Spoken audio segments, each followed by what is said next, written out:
This podcast is a part of the Podmania podcasting network. Check out podmania.co.uk to check out more of our great podcasts, features, reviews, match ratings and previews spanning the crazy and diverse world of professional wrestling.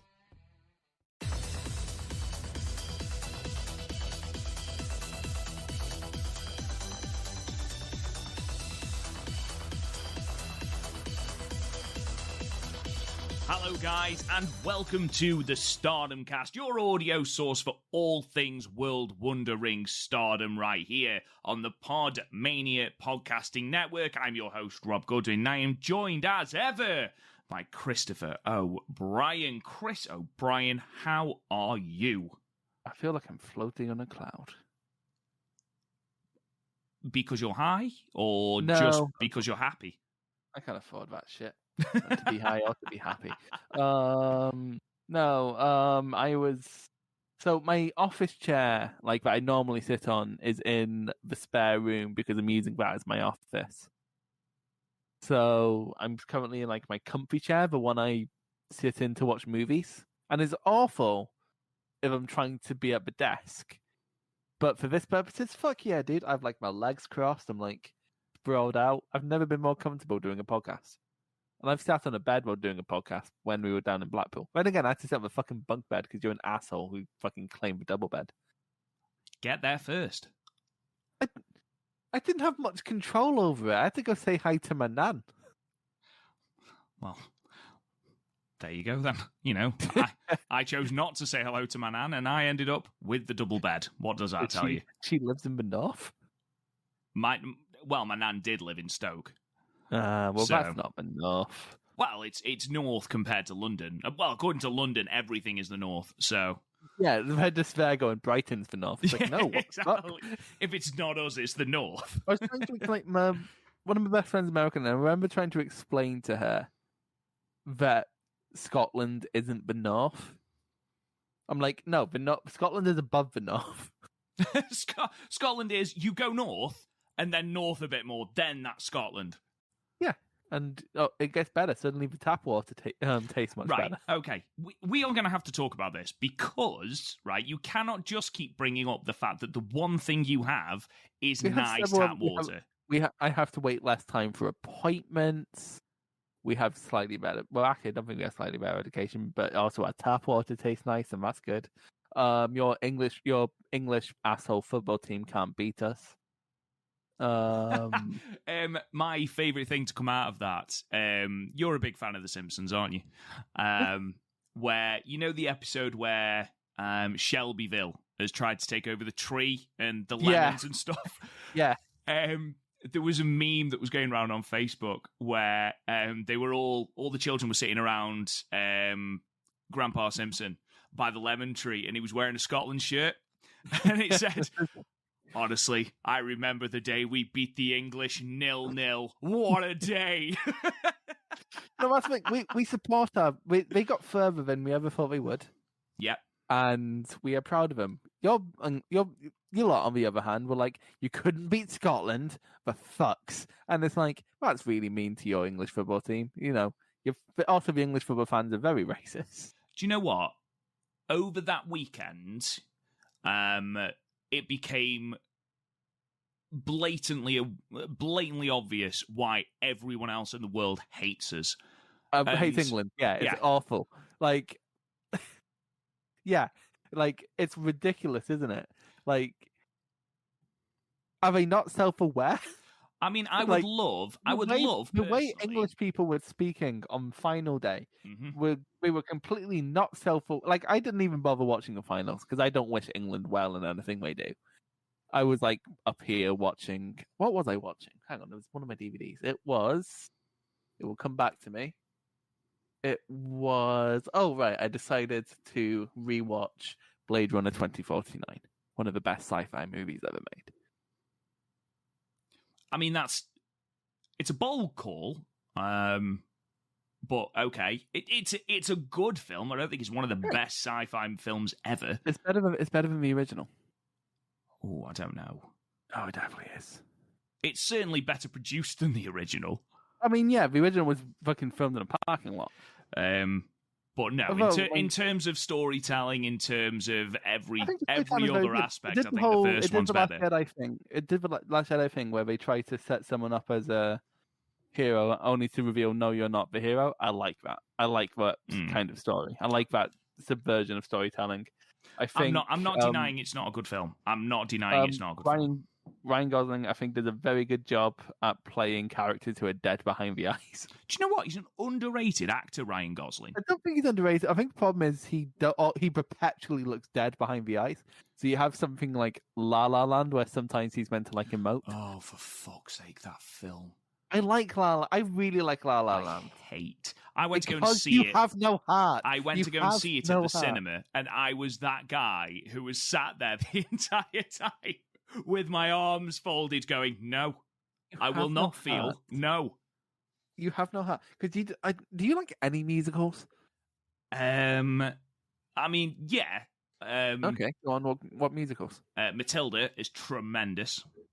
I wasn't expecting Matilda. I've been seeing. I see. Unless it's not exactly a massive fucking musical theatre culture. No. So like, unless it's in movie form, I haven't seen it. Okay. But if you ever do get the opportunity to go and watch it, I actively encourage it. Tim Minchin wrote it, and it's tremendous. It's the best thing I've ever seen. Have you seen Moulin Rouge? I've seen the film, never the musical. The musical is a film. Oh, right. I thought you meant, like, have I ever seen it, like, live in a theatre? No. I just literally just said, unless it's a movie, I haven't seen it. Okay, well, I saw Phantom of the Opera, which Phantom of the Opera has... What's his fucking puss? No. I'm talking live. I know you're talking films. I'm talking live. I was there. Having two different conversations here. And as a musical spectacle, that was hands down, like, nothing touches it. Like, as a musical piece, tremendous. Les Mis, but, who hasn't seen Les Mis? One day more. One day more.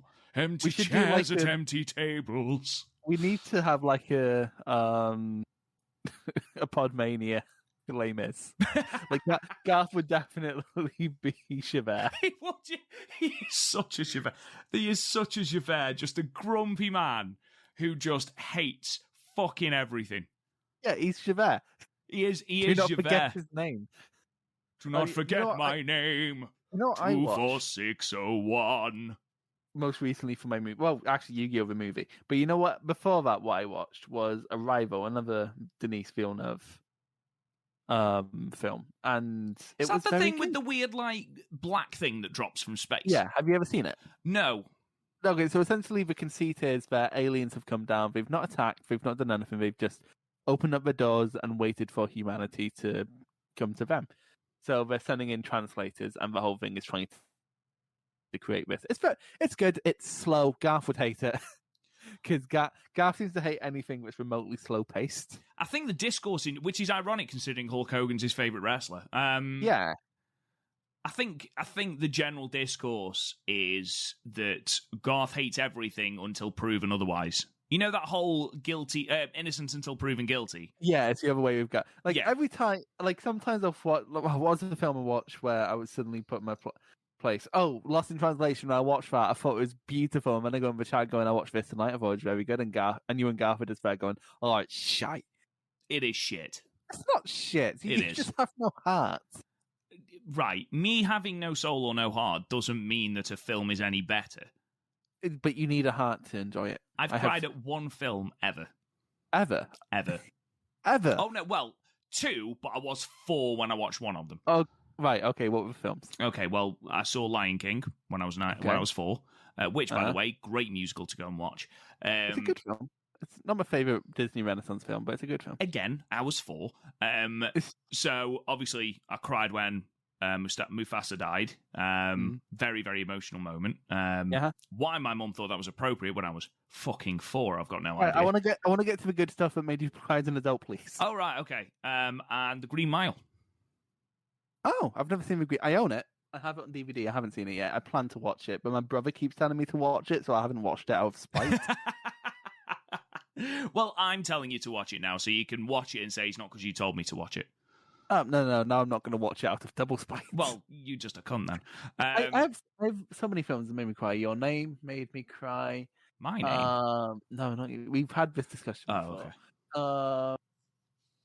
Well, Guardians of the Galaxy 2 made me cry. Sorry to interrupt. That almost did. You know when you get that lump in your throat? That almost did. And it was the fucking music. Yeah, it was Cat Stevens. I was like, no! As soon as fucking Father and Son starts playing, I'm like, that's it, man. Yeah. Game over. Game over. What are you doing to me? I was like, I can't do this, bollocks. No, not in the cinema. I've cried at so many films that it's not worth mentioning. Like, the early films that made me cry would have been like, this feels like a therapy session now. Like, the early films back in my childhood that traumatized me were Pokemon the movie, when Ash dies. Because he's not meant to die. The emotional roller coaster that is Pokemon the movie. Well, Pokemon the first movie. Oh God! There's been a lot of films that made me go, oh, "Holy shit!" Like the reveal in Fight Club.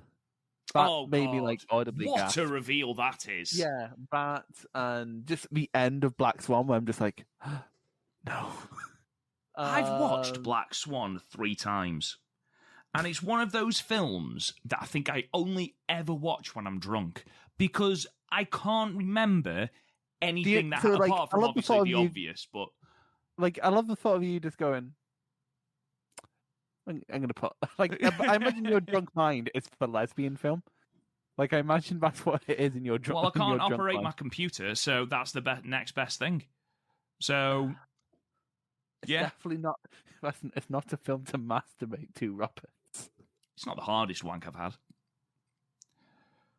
We're going to get cancelled. Prime Minister's Question Time's pretty hard. But again, not the hardest. Not when Jeremy Corbyn was leader of the opposition. That was some of the easiest. Oh, yes. Give it to me with your social penis. He's already half undressed, isn't he? With his top button undone. Amazing. Fucking slut. What's the film that made me cry recently? Spider-Verse. Spider-Verse makes me cry. You cry at the weirdest fucking films. Like when he hugs his dad and be like, finally, it's beautiful. I cried at Harry Met Sally. I've only seen that once. It was years ago. Like that big speech at the end. Holy shit. You're an emotional dude. I get it. Toy Story 3. Gets me every time. Oh, man. When he gives his toys away. That is awful. It's like what cements it as the best. No, there's 2 moments. It's that, and then when the toys accepted death. I was not ready for that when I was a kid. Yeah, it's not one of the themes that you expect in a Toy Story film. No, and it's probably because everyone's older than me, so people always get annoyed when they find out I wasn't quite a teenager when Toy Story 3 comes out. Yeah, as a quadrilogy, that's the word, isn't it? Or a quartet. Doesn't count. They're almost flawless as films. Yeah, the one had a slightly more refined moral message. We might have No, I'm kidding. I like one. I like among you and Garth. I feel like I have this reputation as the guy who hates Toy Story 1, and in reality, I just think the other 2 are better. It's a self-imposed reputation, to be fair. I don't know, because sometimes you'll just randomly pull a film opinion that I have out on me in an argument. Like, the amount of times the fact that I love Last Jedi has been pulled on me is too many to count. Don't love shit films. It's not a shit film. It is a dog shit film. If we go into Star Wars, we'll be here for another 2 hours. We've covered a lot of ground. Yeah, like, if we're going to go onto Star Wars, we'll be here for 2 hours. I'm pretty sure you're going to have to edit out that bit about Jeremy Corbyn. Oh, no, absolutely not. That's the tagline. That's the name of the episode. I know. I feel like the joke I made about Jeremy Corbyn isn't as bad as the connection you've made with Black Swan. Okay, but even so, I think episode 37 of the Stardom cast is definitely going to be something... Socialist penis. Yeah, exactly. Socialist wanks. Yeah, this is up there with the weirder things we've ever done. I'll definitely put a disclaimer in the podcast description saying if you want to actually listen to us talk about Stardom, skip ahead to about 15 minutes. It's been 15 minutes. It's been 15 minutes, and we've covered musicals, wanking. No, you brought in the fucking wank, and then I made a joke to try and get us out of it. The only wank we know about is yours. Yeah, I steered into the skid and made it worse. Yeah, quite frankly, I want to put a disclaimer. All I said was trying to get Rob out of the skid. Nothing I said there was factual. Rob, on the other hand, I'm not so sure. Right, so today's episode, ladies and gentlemen, we've got a little bit of news to cover, and then we've got a host of shows on the lead up to the 5-star, covering all the Cinderella summer tour. And then we've got the most accomplished 5-star Grand Prix primer on the Podmania podcasting network. That is 100% fact.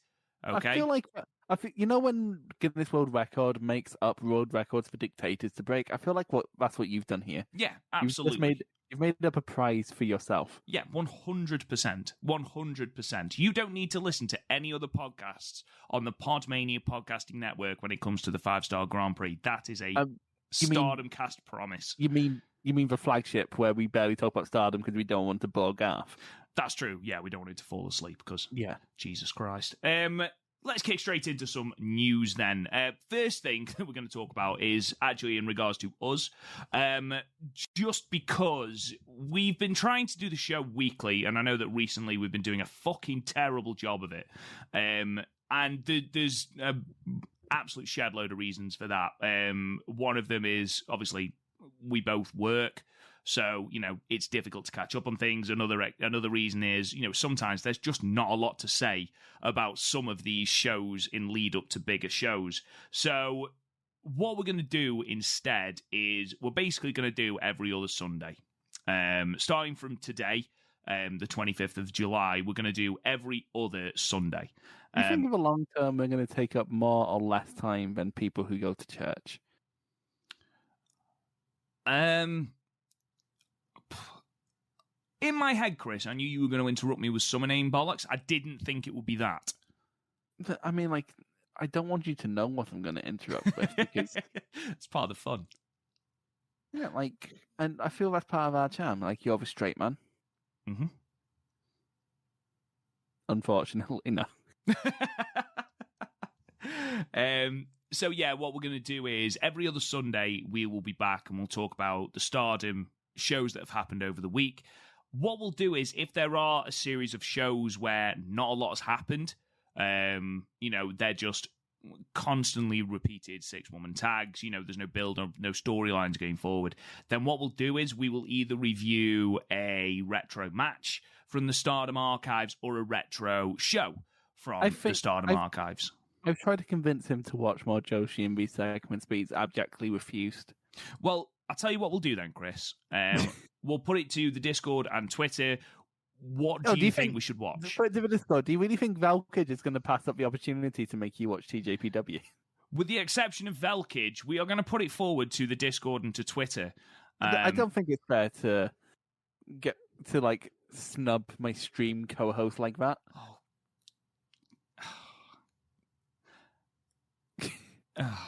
So yeah, basically, if you want us to cover something in particular, then let us know on Twitter, Discord, whatever you want us to look at. Then we'll check that out when it's been a little bit slow. So yeah, we'll do that. Request that Rob watches Hyper Style versus Shoko Nakajima. There you go. So moving on to the news regarding Stardom, B. Priestley did an interview. You got her name wrong. Oh, sorry, Blair Davenport. There you go. I got it wrong. Blair Davenport had an interview with Post Wrestling, and the reason I brought it up is just because I thought it was interesting as to why she left Stardom in the first place. So I'm just going to read this little bit out to you, and I'd like your opinion on it, really, Chris. It was the right opportunity and the right timing for me. There were so many other things that I wanted to do first, and I didn't want to be in a position where I would make such a big jump in my career and wish I could have done things before coming here. I wanted to do everything that I wanted to do, then come to this part in my life. During the pandemic, there was a small window. Obviously, I got cut from AEW because my visa expired and then there was no hope for a new visa happening at that time. There was a tiny window in August where people who had Japan visas could go back, so I went back to Japan. I loved Stardom so much, but this time I think I was the only foreigner there, whereas before I had a group of friends with me. I loved the roster, but I did feel very isolated, and I started to feel stagnant with my role, and feeling like there was only so much I could do with this company before I stayed in my same position. I hate being stagnant, and I wanted to be like, I need to do something for me now. This is when we got in touch with WWE and we were chatting. I almost wanted a bit of time at home as well, just to have a bit of a rest, but I love NXT UK so much, and it's definitely where I want to be right now. What are your thoughts in regard to that, Chris? Well, first of all, in terms of an interview, we can't be 100% sure how much of that is wrapped up in PRP, because at the end of the day, she's in one of the most image-conscious companies in the world. True. Second of all, it doesn't matter what I think about her fucking reasons, because it's her. Like, it's her choice. But third of all, yeah, I can absolutely see why she'd want to make the jump if she felt stagnant in a role. I admire wrestlers who acknowledge that if they want to go to WWE, they need to wait for the right time to do that. I think that's a great move. Like, establish yourself more, make yourself worth more when you go, because now she's there and she's one of the bigger women on the roster.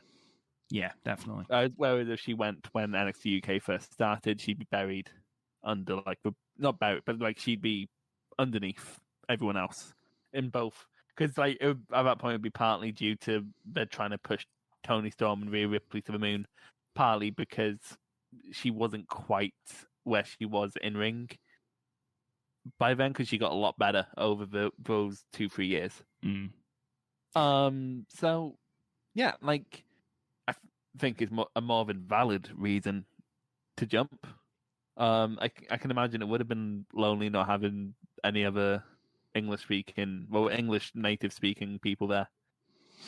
So yeah, I can see it. I can absolutely see it.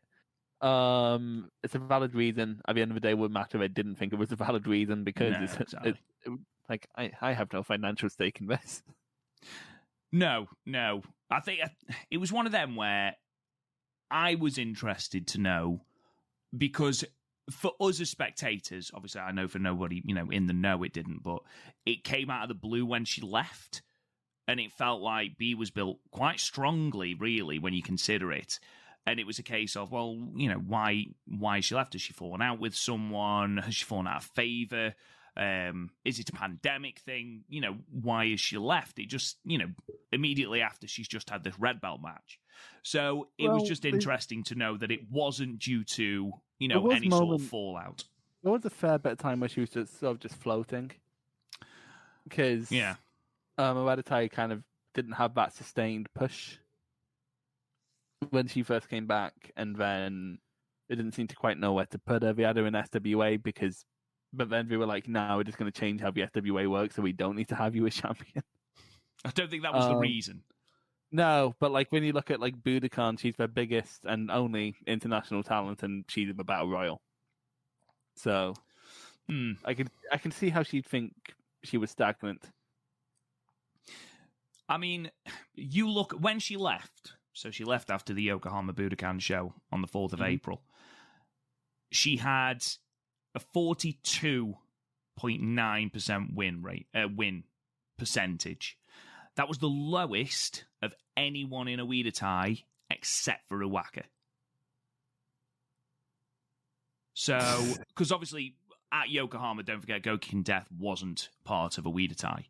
So that's mental. I mean, at this point, obviously, context is king. Rina had only had 2 matches. But even so, Konami, Saki Kashima, and Natsuko Tora all had higher winning percentages than her. Which, she'd had 28 matches in Stardom, won 12, lost 12, drew 2.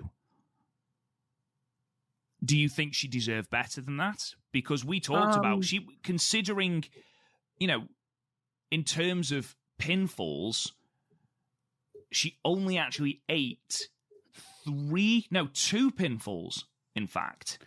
I think it would be slightly skewed in terms of win-loss records because Moedatai get DQ'd fairly often. She was also in a few draws, so like she wasn't picking up mega wins.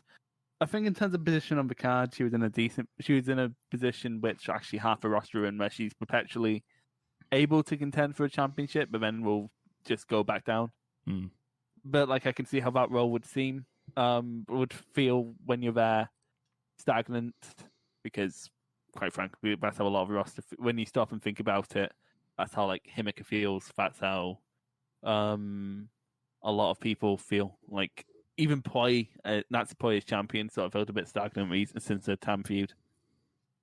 So like it's kind of just how that comes down to how Stardom books. But that doesn't mean she's wrong for feeling that, because that might just be how Stardom books isn't conducive to keeping talent on board. Let's move on then. Just a little bit of news coming out of today, as we record the 25th, today's Korakuen show, where we had a new debut, where Mei Sakurai from Actress Girls came to the ring and announced that she will begin wrestling for Stardom. Unagi then came to the ring to confront her, and Unagi wants to be the first to face Mei and said it's absolutely fine if that's even for a future of Stardom title shot. Now, I'm not going to even pretend that I know a lot about Actress Girls. Chris, have you got any knowledge of who Mei Sakurai is? I watched half a show once, so I'm basically an expert. No, if I'd have had any thought I'd have messaged fucking Greg with Greg's I can't say it out loud. It's a nightmare to say out loud, but great for search engine optimization. I came up with a name. I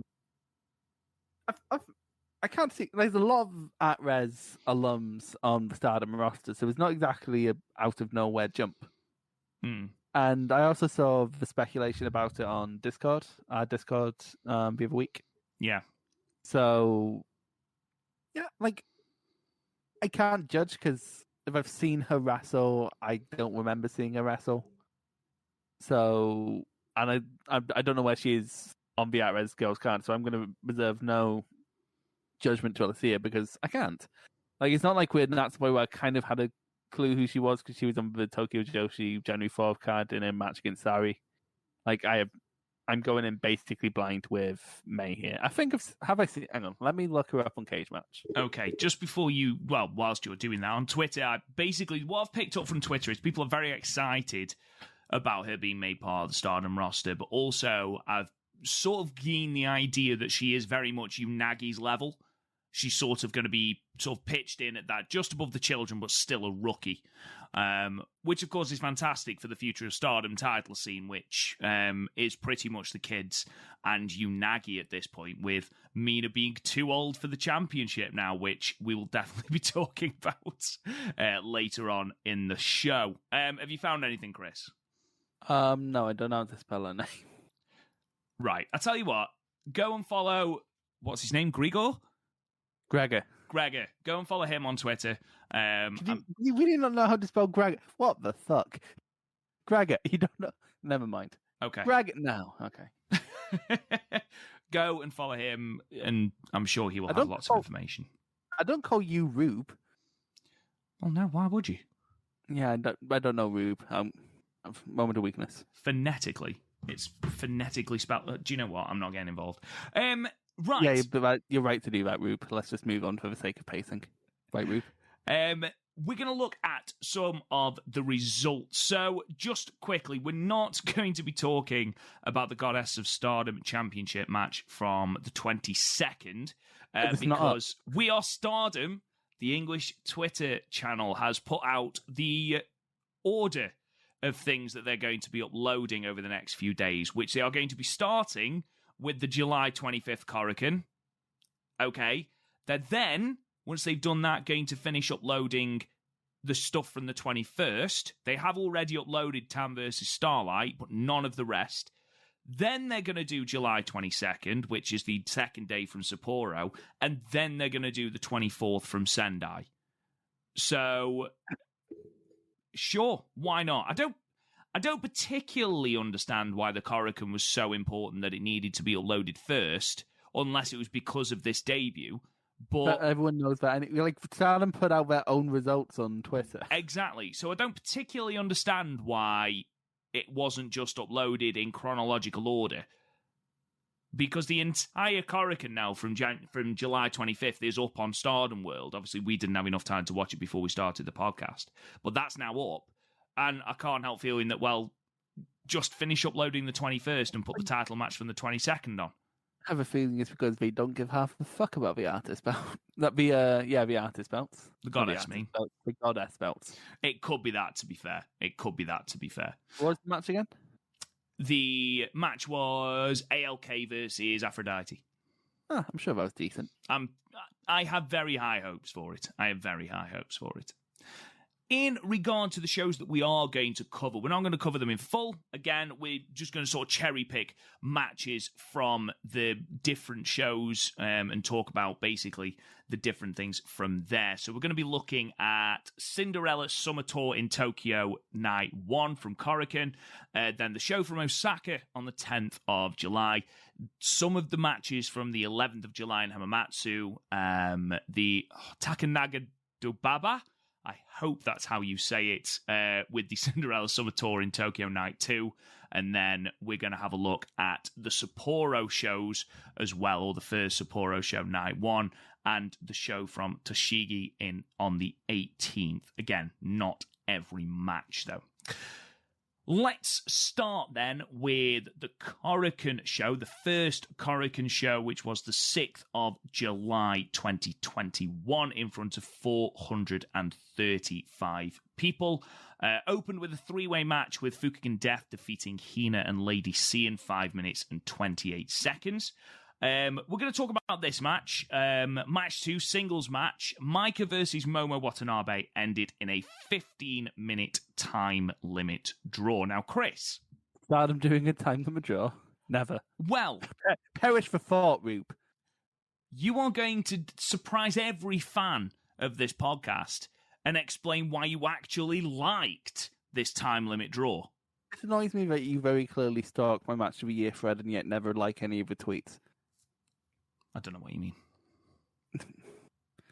Anyway, yeah, but this draw made sense. Micah and Momo are somewhat on the same level on the cards. I still stand by if you didn't want either person to lose, don't book the match, but I guess it's a Korakuen, so sure, have a random big singles match. It could, in theory, if Stardom did rankings, help the rankings, but they don't do rankings. I don't think I'd mind the draw if they did rankings like Ring of Honor do.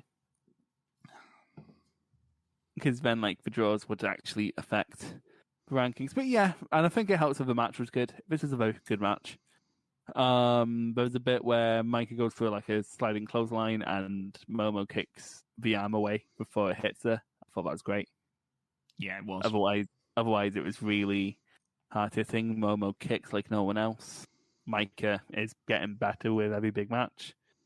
I stand by that Momo is the best wrestler in the world, not getting a sustained push. Which is different from being buried, by the way. Oh, God. Not getting a sustained push is not being buried. Please, thank you for stopping that. But yeah, it kind of makes sense, but neither person really have a... Like, let me put it this way. If this draw happened, if we weren't surrounded by like a draw every show, no one would bat it an eyelid. Mm. Like this, as if you were going to book a draw, this would be the kind of match you'd book a draw in. My problem with a lot of the draws of other shows, through in like tag matches where people could be fall guys, or in singles matches where someone very clearly has a level disparity. We'll get to one of them, but yeah, this is fine, and I really enjoyed the match. Yeah, I mean, these two have great chemistry. They do. Obviously, they've got a history dating back to the 5-star last year when Mike pulled out that surprise upset over Momo on the opening night of Blue Block. But obviously, a little bit more recently, Mike has been attempting to recruit Momo on Twitter, sort of playing on a placement on the card, and you can't be happy in your own faction and stuff like that, which I think is quite good that they're actually playing on this and they're actually creating a feud out of this, which I really, really like. I didn't hear a word you just said because I accidentally pressed play on the Doctor Who episode I was watching before you came on. Doesn't matter. The people at home heard it. Do my needs not matter, Rob? Never. Never.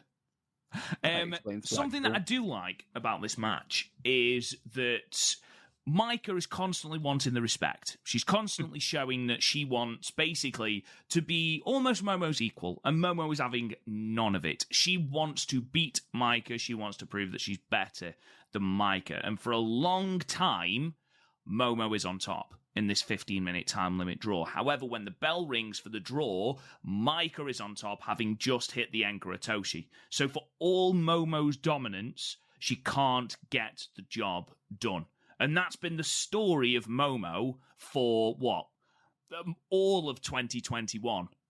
That she dominates but cannot get the job done. So this match is actually completely reinforcing what Micah has been trying to basically get in Momo's head with, which I really, really do like. Again, I've commented on their fantastic chemistry. I completely agree, Chris. I think, in the same way that a broken clock is right twice a day, a draw occasionally does make sense, and this does make sense. I actually gave it 4 stars. I thought this was great. I thought it was hard-hitting. I thought that moment that you mentioned where, after all the work Momo had done Micah's arm, to then, have Micah go for the sliding lariat and Momo just literally kick it, it was great. It was a lovely, lovely moment. Yeah, 3 and 3/4, I believe I gave it. It was a good match, very good match. It's only 15 minutes, I'd recommend you go out your way to watch it. Definitely. Actually, I must admit, I don't know why you're listening if you haven't watched it. But... I must admit, this Korakuen was really, really fun. I enjoyed this Korakuen as a whole. It was a fun Korakuen, yeah. Match 3 then, Donna Del Mondo, the team of Julia and Syuri ALK defeated the Oedo Tai team of Konami and Ruaka by DQ in 12 minutes and 12 seconds.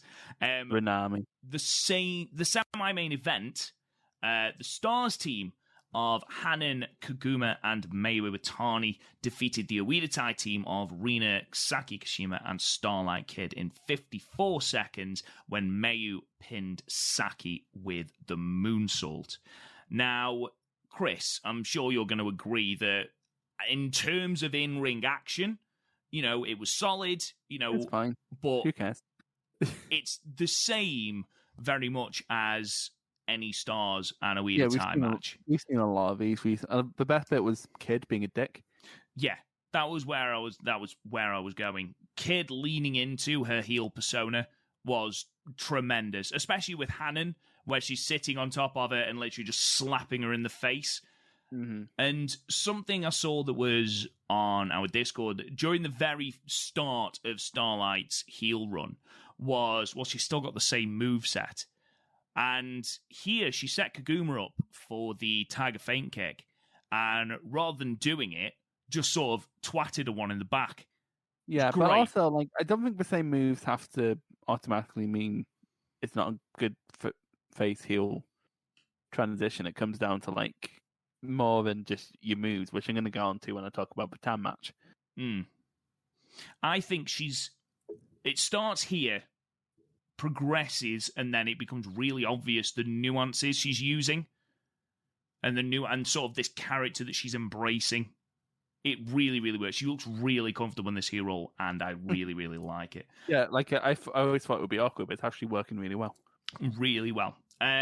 With Stars' laughably poor multi-woman record, especially during this feud, it's actually good to see them finally register a win. Yeah, Mayu doesn't need it. That's true. Mayu then confirms that this all-out war between the two factions, the one that's robbed Stars of all but 3 active members, is not over. Yeah, exactly. They had to bring one in to actually... Yeah. Huh? Yeah, because Kogan wasn't here at the start of the feud. They had to bring one in because they were that short-handed. Yeah, they had to bring one in at the big show, didn't they? Yeah. I forgot about that. Imagine if she'd got taken the pin. At that point, I don't work here. Bye, I guess. Looks like I'm in a Oedo Tai now. I also thought, and I'll come back to that in a moment, but Mayu says that Stars need Kid and Kid needs Stars. Seemingly the elected mouthpiece of Oedo Tai, Konami, decides that the rules of getting Kid back must be Mayu versus all 5 members of Oedatai, excluding Starlight Kid. Who aren't Starlight Kid? Because she's lowest on the totem pole. Apparently so. Yeah, she's had a white belt match, but we'll talk about that in a minute. But that's nothing to do with Oedatai doesn't book Stardom.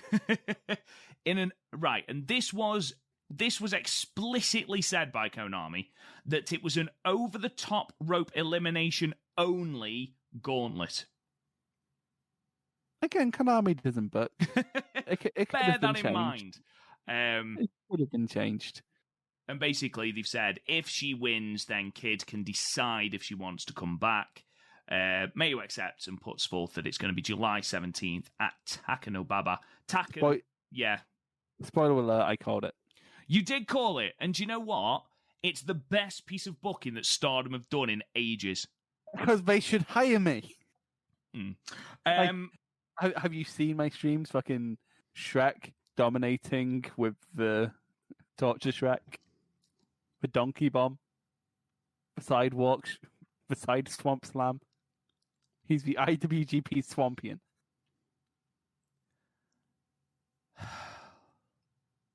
I gave this match 3 stars because the match itself is it's fine. Yeah, average. I didn't bother rating it. But the post match and to set up this gauntlet, really, really good. And I think I misspoke on the previous podcast. I think I said it was going to be a 5-on-1 handicap, which effectively it was anyway. But it's a gauntlet. So. We then had, in our main event, the Artist of Stardom Championship match with the Cosmic Angels, Mina Shirakawa, Tam Nakano, and Unagi Sayaka, the champions, defeating the challengers, the Queen's Quest team of Azumi, Saya Kamatani, and Utami Hayashishita in 21 minutes and 57 seconds. Chris, what did you think of this? This was fun. The Cosmic Angels are at their best in a tag setting because Tam's best when you limit her minutes. And Mina and Nagi may have like structural problems, but they can hit their spots. So that's all they have to do in these 6 women tags, and they do it more often than not. And then they're up against Queen's Quest. You have Azumi and Utami, who are the best in the company. You have Saya, who's got her niche in Stardom of basically 2006 Jack Evans. So it was good. I really liked it. I love the closing stretch between Tam and Azumi. I thought that was great. Azumi was definitely the star of this match. I loved when she jumped. She's done this before, but I love it every time where she jumped up to the top rope, span round into a kick from Tam. I love it when she does that, and I hope she does it against Roa. Oh my god. Irora will kick her into the first row. Yeah, exactly. I want to see. It's going to be like, have you ever played Raw on the Super Nintendo? Yes. Yeah, it's going to be like that. Yeah, I know what you mean. That's just twigged. I know what you mean. But yeah, it's just another edition in the fun but inessential Cosmic Angels artist run. It's probably the most fun. These belts are always fun because they're just tag matches, but people try a bit harder because it's a title match, I guess. I am a big fan, and I said this to you before we went on air. I'm a big fan of how the Korakuen shows are basically being main evented by the Artist of Stardom Championships. That seems to be the staple of every Korakuen show, is that they main event. And to be perfectly honest, you think that they've had stars. They've had 2 matches against Queen's Quest now. All of the matches are really, really good, solid matches. I mean, currently at the moment, they're 221 days into their reign as champions, and 1, 2, 3, 4, 5, 6, 7. That was their 7th successful title defense. Now they've already broken the record for most successful title defenses with this belt, and I think the record reign is 280 days. And that was by Donna Del Mondo. Do you think that we are going to see Cosmic Angels break that record? Maybe. It wouldn't surprise me with the push they're giving Cosmic Angels. Yeah, I wouldn't be surprised. Honest. I also wouldn't be surprised if they didn't. I don't think they play that close attention to. I don't think we play that close attention to the stats of the artist belt, to be honest. We'll see. I think you paid closer attention than they have. Maybe. Let's move on then. Oh no, what did you give it, Chris? I apologise. Oh, what did I give it? 3 3/4. 3 3/4. Good match, very fun, inessential, but there's worse ways to spend 22 minutes. You could watch an episode of a Cleveland show. Okay, I mean they are shit. To be fair, Yeah, the Cleveland show. It's like, how are you Seth MacFarlane's worst show? Because Seth MacFarlane has never given a fuck. It's like, how is that his worst show? And again, I really like American Dad. it seems to be the place, Cleveland show, where they just put all the reject jokes from American Dad and Family Guy. Yeah, I swear to God, sometimes we just nicked animated segments that were going to be in Family Guy and just threw it in Cleveland show. Ric Flair turned up at one point. Yeah, I think 3 3/4 seems to be the benchmark, because I think, with the exception of the previous Queen's Quest defense, I believe I gave both Queen's Quest and Stars 4. I think we gave Stars 3 3/4 in the end. No, you gave it 3 3/4. I looked at my thread earlier today. I know that I gave the other one 4. You didn't. No, I did. I absolutely fucking did. You didn't. I absolutely fucking did. You didn't. It's on my thread. Right? You're gaslighting me. Why are you gaslighting me on a podcast? You didn't. Okay, Rube, Jesus. Moving on, let's go to the 10th of July then. So the Stardom Cinderella Tour in Osaka, from the Edion Arena, Osaka 2, in front of 331 people. We opened with a 3-way match with Azumi defeating Mina Shirakawa and Saki Kashima in 7 minutes and 20 seconds. Second match, we had our second time limit draw with Konami and Tam Nakano going the full 15 minutes. Chris, talk to me about this match. It was fun. It was fine. Yeah. Are you not a fan of the draw?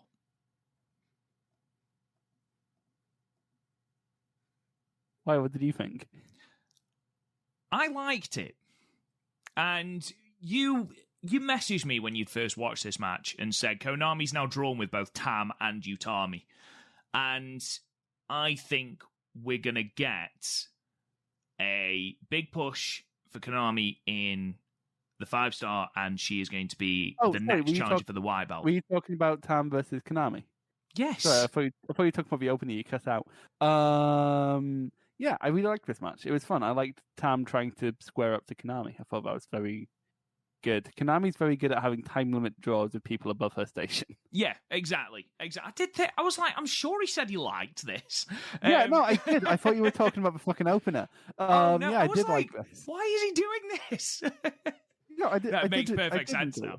Yeah, I enjoy battles of attrition like that. I think if we were going to have Tam hit the Twilight Dream right at the end anyway, you might as well just give her the win, because everyone who watched it knows she basically beat Konami. Like, Konami gains nothing there. So, I guess but like, it didn't affect the quality enough for me to bump it down a rating. I did enjoy it. It was very good. Another example where a draw, I think, that can work. It could if they capitalize on this with Konami going forward, it could be something good, but they're probably not, because Konami get a sustained push. You're funny. We're so sorry, Val. Well, and again, we did discuss this. She's in blue block in the 5-star. I do think that Konami will get a push in the 5-star. I don't think she'll make it to the final, but half the fucking roster gets a push in the 5-star. But if she gets victories over, I don't think she'll beat Utami, but say she beats Tam. Every G1, people think Ishii's getting a push coming out of it. Nobody thinks Ishii's getting a push after the G1. Everyone does. Nobody does. Okay, not everyone, but so many people do. People just go, do you know what? He's going to fucking banger matches. He'll finish 4th or 5th in his block. No, but like during the G1, he pins a few big people and they're like, oh, they're pushing Ishii. No, he'll just have one title match at Power Struggle or King of Pro Wrestling or Destruction. Yeah, which no one will care about because he's not going to win. Yeah, because Ishii title matches just straight up don't bang.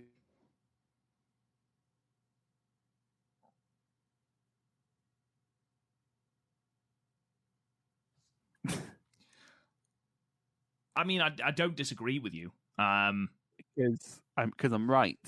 I do genuinely think that Konami is next in line for a white belt shot. Well, to be fair, we thought about going into Red Block Konami last year, and that's effectively what we got. So the only thing is, you've just spoken about Ishii and how Konami will have she had a fantastic 5-star last year. Really good. MVP other than maybe May. And then you look at her title matches, and with the exception of the Syuri match, they aren't blow away. I mean, her match with Julia was very divisive. Like, people seem to love it or people seem to hate it. So I think it's okay. I thought I liked it. I thought it was really good. But, loads of people shat on it for the selling and the pacing. The thing is, Konami's big matches just don't seem to connect. Because she's never going to win. Well, one day she might win. Because now every evil title match has that plausible thing of, well, they've done it before. The difficulty is, it's like, because again, B Priestley, she had decent matches in here and there. But if she gets a big match, it's a possibility she'll win because she's been a champion before. So, but Konami hasn't had that. She hasn't had that big win. And, like, in theory, she has someone she's chasing in Syuri. Which we'll talk about when we get to the 5-star primer. But yeah, there was no way I knew there was no way Konami was winning going into this because I saw the results beforehand. But even then, there was no way Konami was going to win this. But, like, knowing it was a draw, I can just sort of appreciate it for the fun house show match that it was. We'll talk about the white belt a little bit more when we get into Sapporo, because I've got a couple of questions for you in regard to that. Next two matches then. Stars team of Kaguma and Mayu Utani defeated the Oedo Tai team of Ruwaka and Starlight Kid by DQ in 13 minutes and 31 seconds. Semi-main, the Queen's Quest team of Momo Watanabe, Saya Kamatani, and Utami Hayashita defeated the Donna Del Mondo team of Julia and Maika and Lady C in 15 minutes and 39 seconds. Going into the main event, Chris. So quickly, if this 6-man had went to a draw, I'd have shat myself. With Lady C in, I think it's pretty unlikely it's going to a draw. Pretty unlikely. I thought that going into Maika versus Mina. Oh, we have some things to say about that. Yeah, the main event was the SWA Undisputed World Women's Championship match with Syuri, the champion, defeating Unagi Sayaka in 19 minutes and 5 seconds via knockout. Now, Chris, for me, at least, and I'm aware I may well be in the minority, but Unagi's lack of justification for being in this match really hurt it. The fact that Mina offered this as some manner of proving ground. It's so weird that SWA is below Future. For a further Future of Stardom Championship shot is utter nonsense, especially as hierarchically the Future of Stardom Championship is by its very nature the least prestigious championship in the company. Yeah.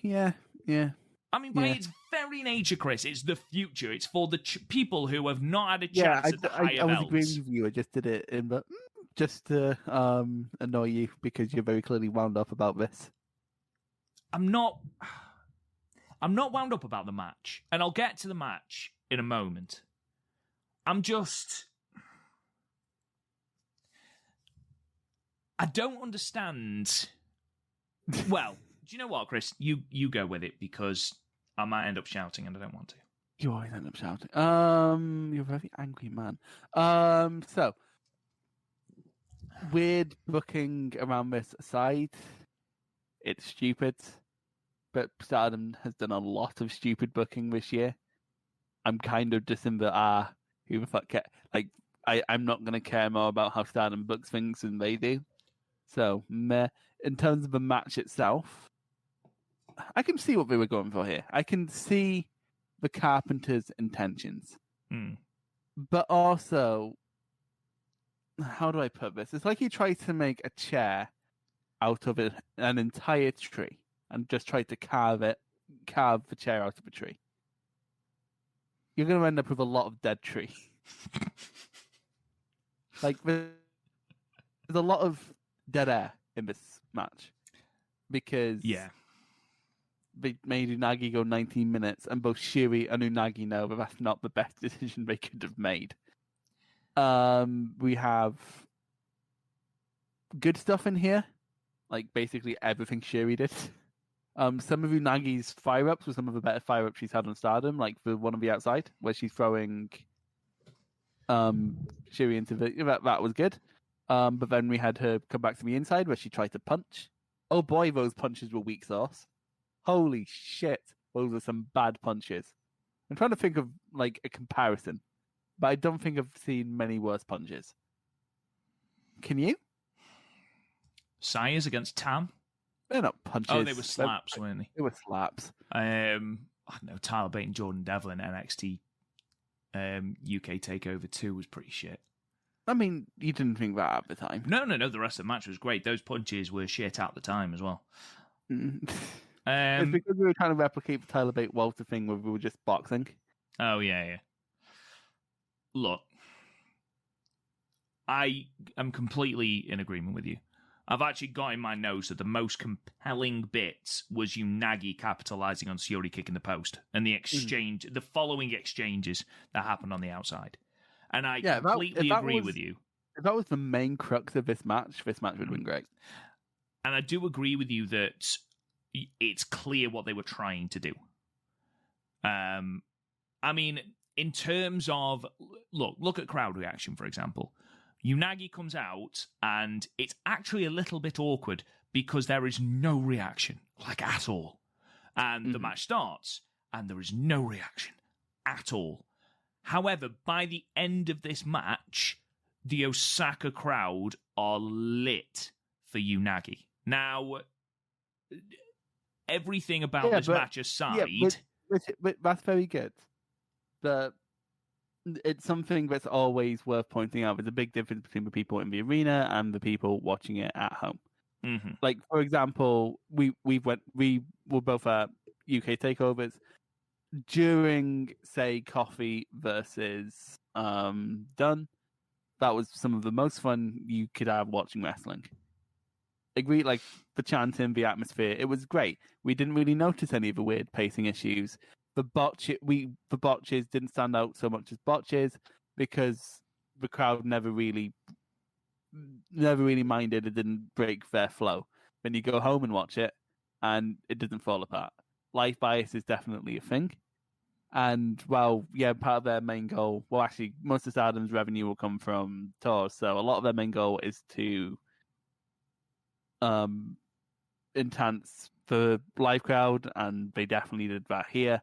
Exactly. That's not what we're reviewing. That's not what we're reviewing. That's not the experience. No, but I think that it would be wrong to completely dismiss It's worth mentioning it, but I'm not going to let that. If the crowd had not reacted to this match at all, Chris, you would categorically say there was something wrong with it. And yes, there are things wrong with this match. I absolutely would have, but I'm not going to let. I'm not going to let the fact that this entertained the live crowd detract from, because even if the live crowd hadn't reacted, which did help the match, if the live crowd hadn't reacted, the problems of this match. No. I didn't say that the match was improved by it. I said that they got over the game of the match. How they went about it wasn't right. However, the entire aim of this match was seemingly to re-establish Unagi's underdog status. Now that, the match did very, very well. And again, you only have to listen to the crowd's reaction to hear that. But you don't. The match itself went far too long.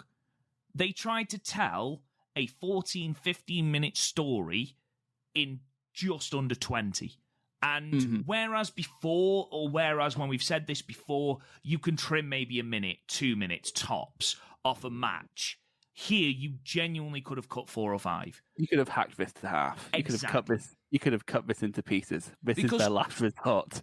ultimately what they are trying to do here is Syuri beat the ever-loving shit out of Unagi to prove that Unagi is not on her level. Pardon me, have Unagi absorb all of that punishment, but ultimately she hasn't got enough to go on and do anything in the match. That's ultimately the story they're trying to tell. And it's a good story, okay? And it actually works with the fact that, they've put Unagi forward for this championship match and she's nowhere near ready to step in there with Syuri and pose any sort of threat.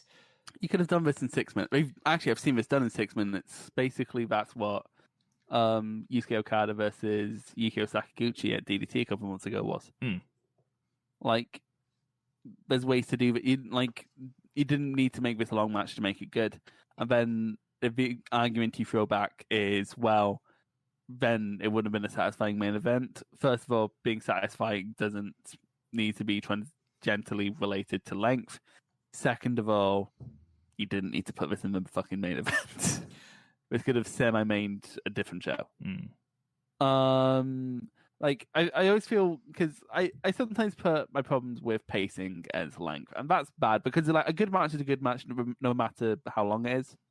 Like, some of my favorite matches ever are like King's Road Epics. I was just going to say, you look at Four Pillars matches and things like that.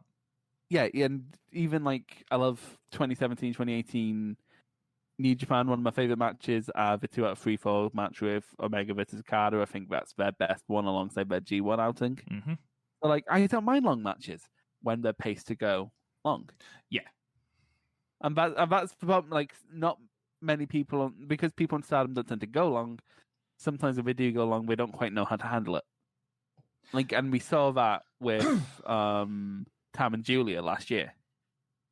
Where, like, sometimes Stardom goes... It's sort of the opposite problem as what All Japan has, where when they were asked to go short in the Champion Carnival in 2020, they didn't know what to fucking do. So, like, it's like, my problem with the match isn't length, it's pacing.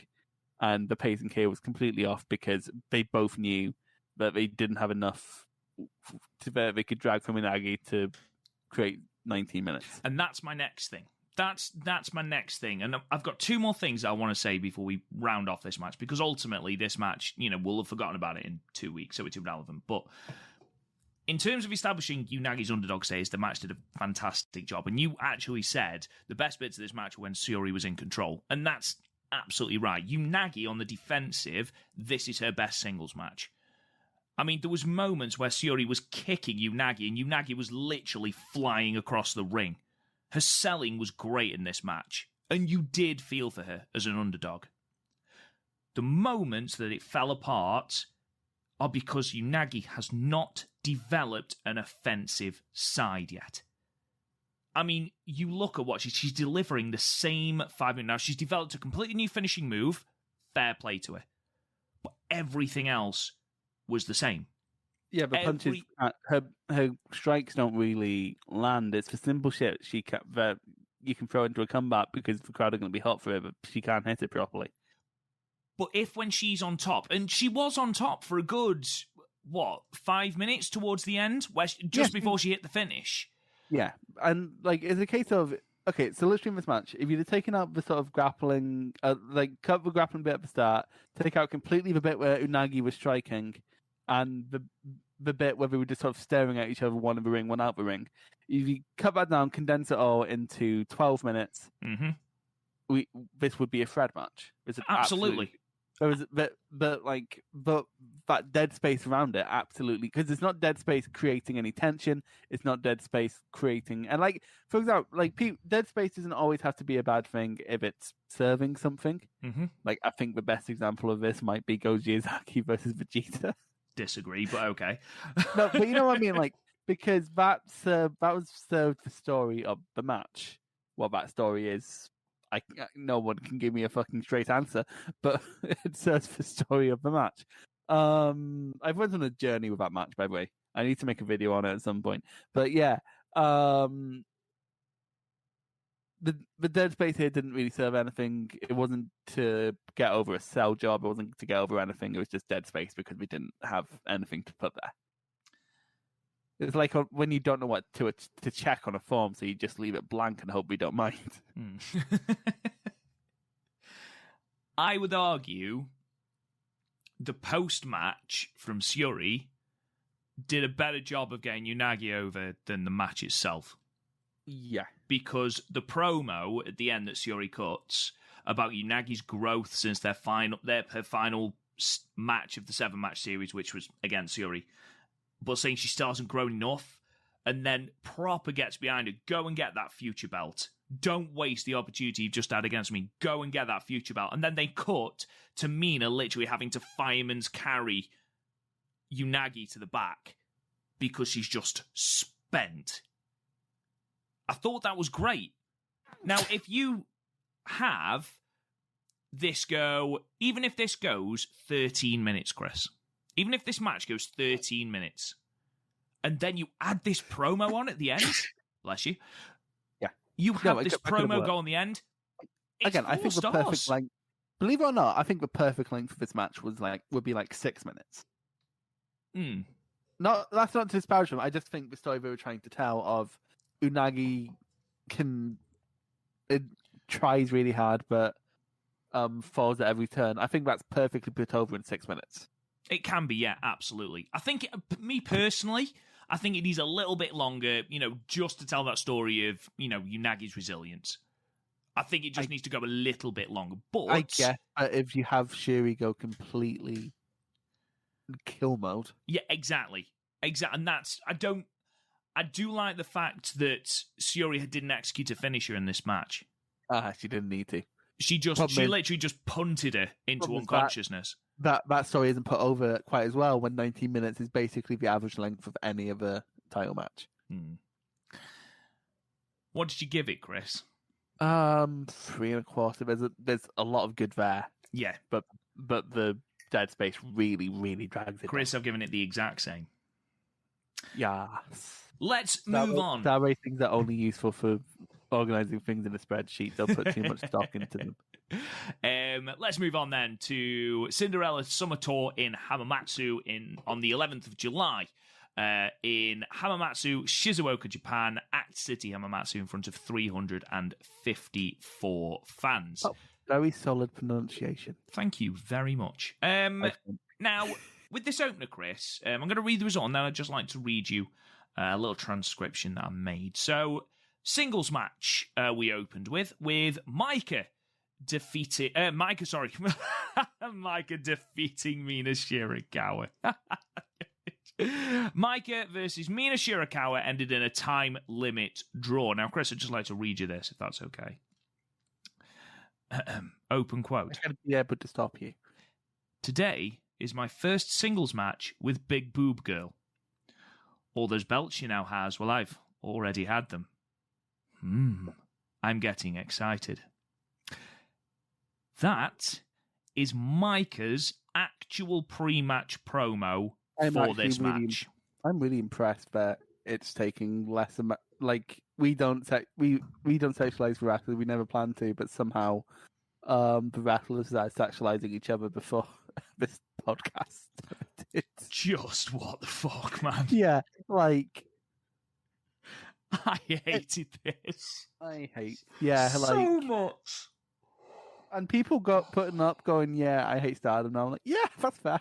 Because it's this, and it's happening around the same time as the Weird Bikini Book, which is always an awful time to be on Stardom Twitter. Do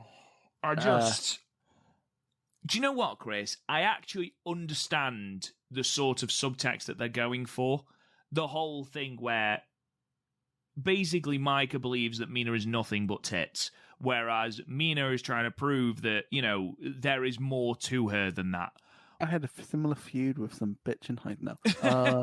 But she thought I was nothing but tits. I get that all the time, man. Don't worry. I just you have a fairly flat chest. Anyway, I just don't. Irrelevant if that was what they were going for, or if they are just going for Maika thirsting over Mina and then Momo for some reason. I don't care. I don't want to see the opening exchange, because it did take me out of the match completely. Having Maika effectively honk the boobs of Mina on several different occasions. And it's weird because, once they got over that and just started wrestling, it was fine. It was a fine match, but I didn't care at that point. I kind of you could kind of read into it where Maika cost herself a win by dicking about, maybe, but also her being cocky wasn't a problem before. I don't know. I don't know what my read is. I know the read is I don't like it, but other than that, I don't know what my read is on the storyline. Like, I know nothing. Like, I'm just watching this going, is Micah being punished for something? I don't understand. Right.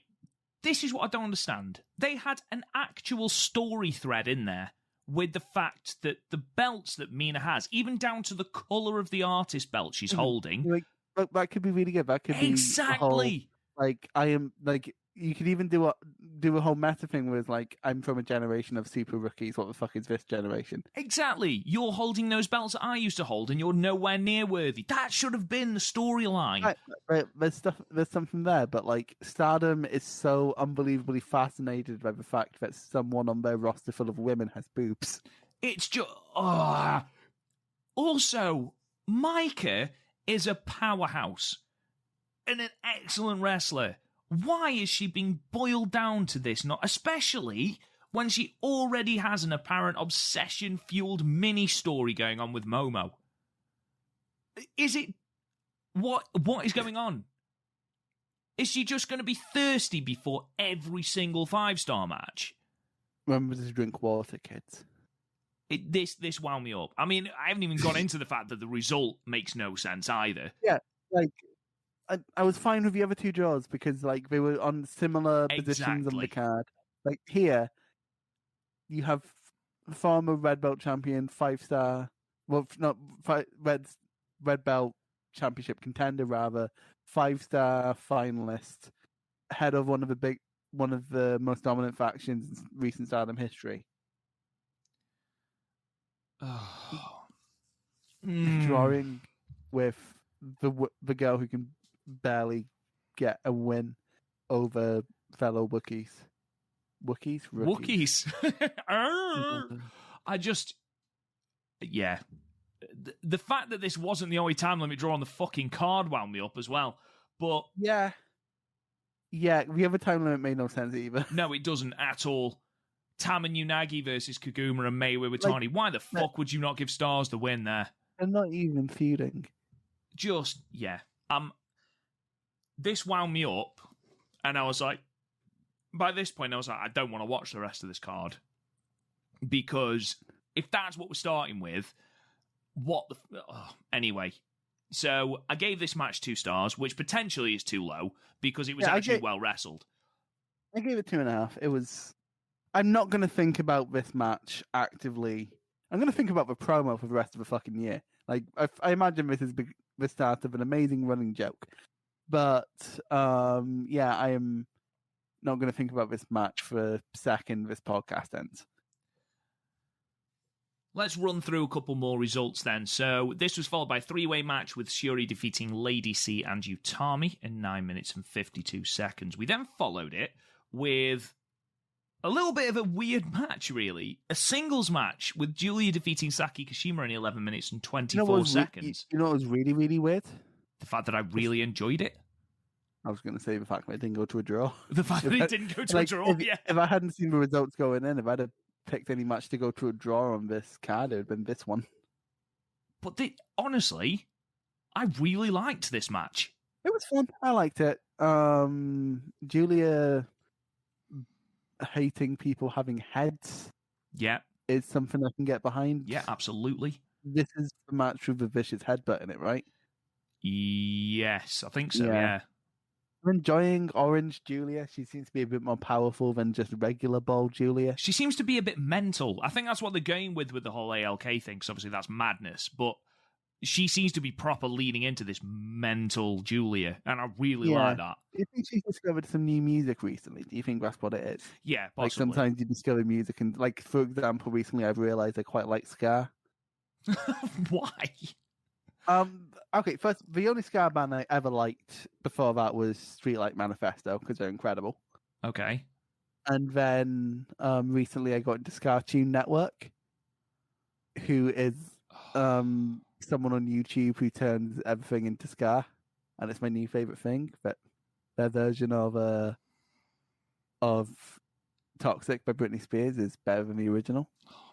I really like their version of Damn It by Blink-182. I'm going to get a litany of these shows put through, aren't I?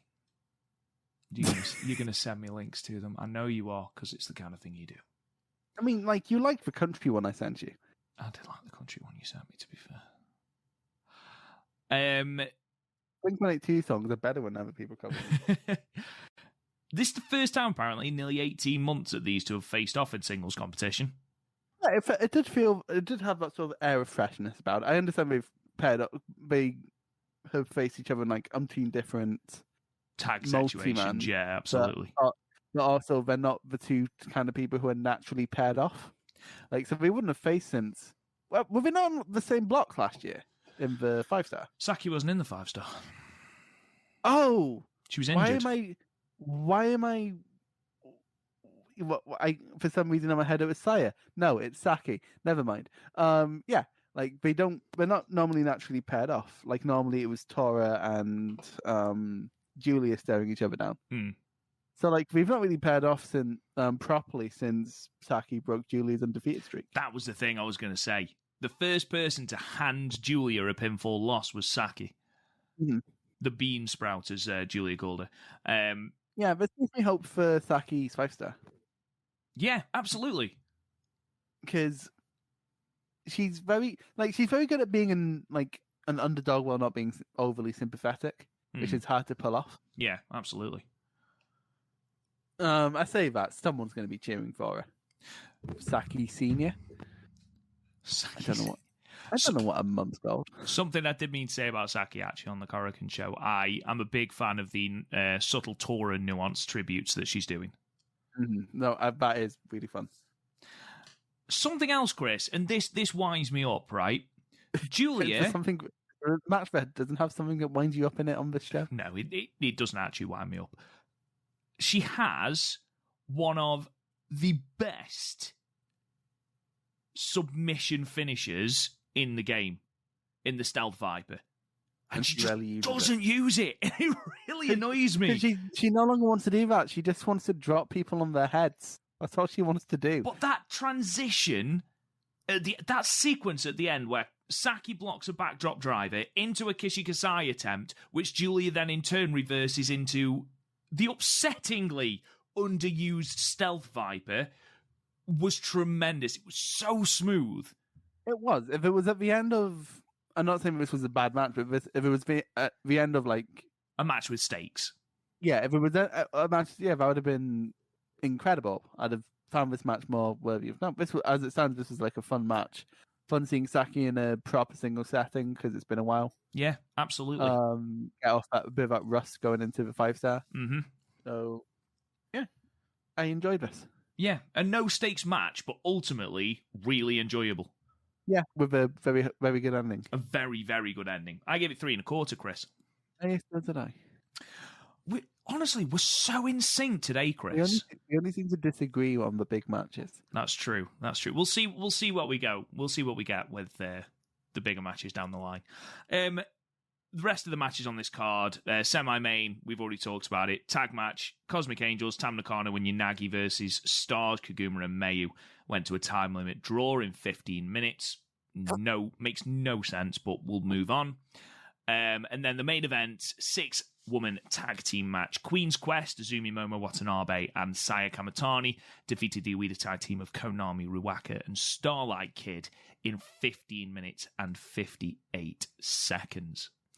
With that being said, we march on to the Cinderella Summer Tour in Tokyo. Arrows, like time's arrow. It never stops marching forward. We all die one day. Night 2 on the 17th of July from Belsal Takadana Baba. I can never get that out first time. Prince Ali, fabulous.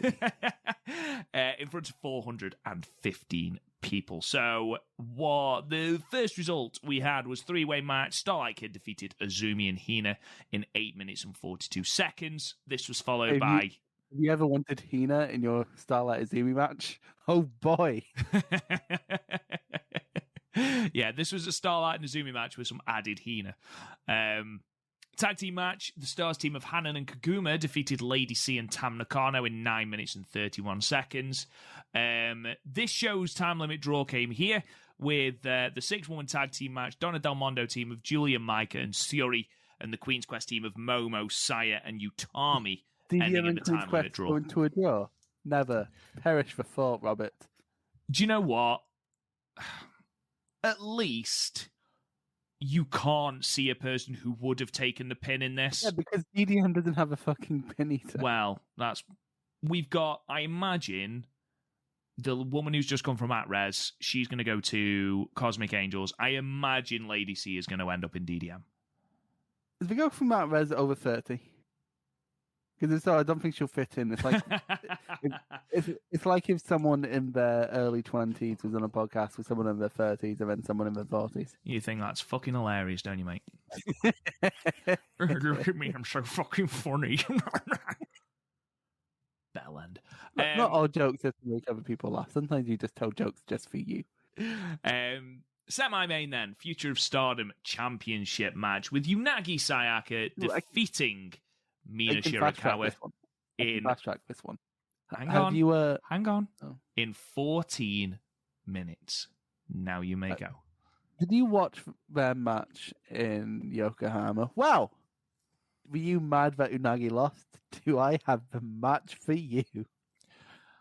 Yeah, it's essentially their Yokohama match. It was fine. It was okay. Some sloppiness, but they're rookies. It was okay.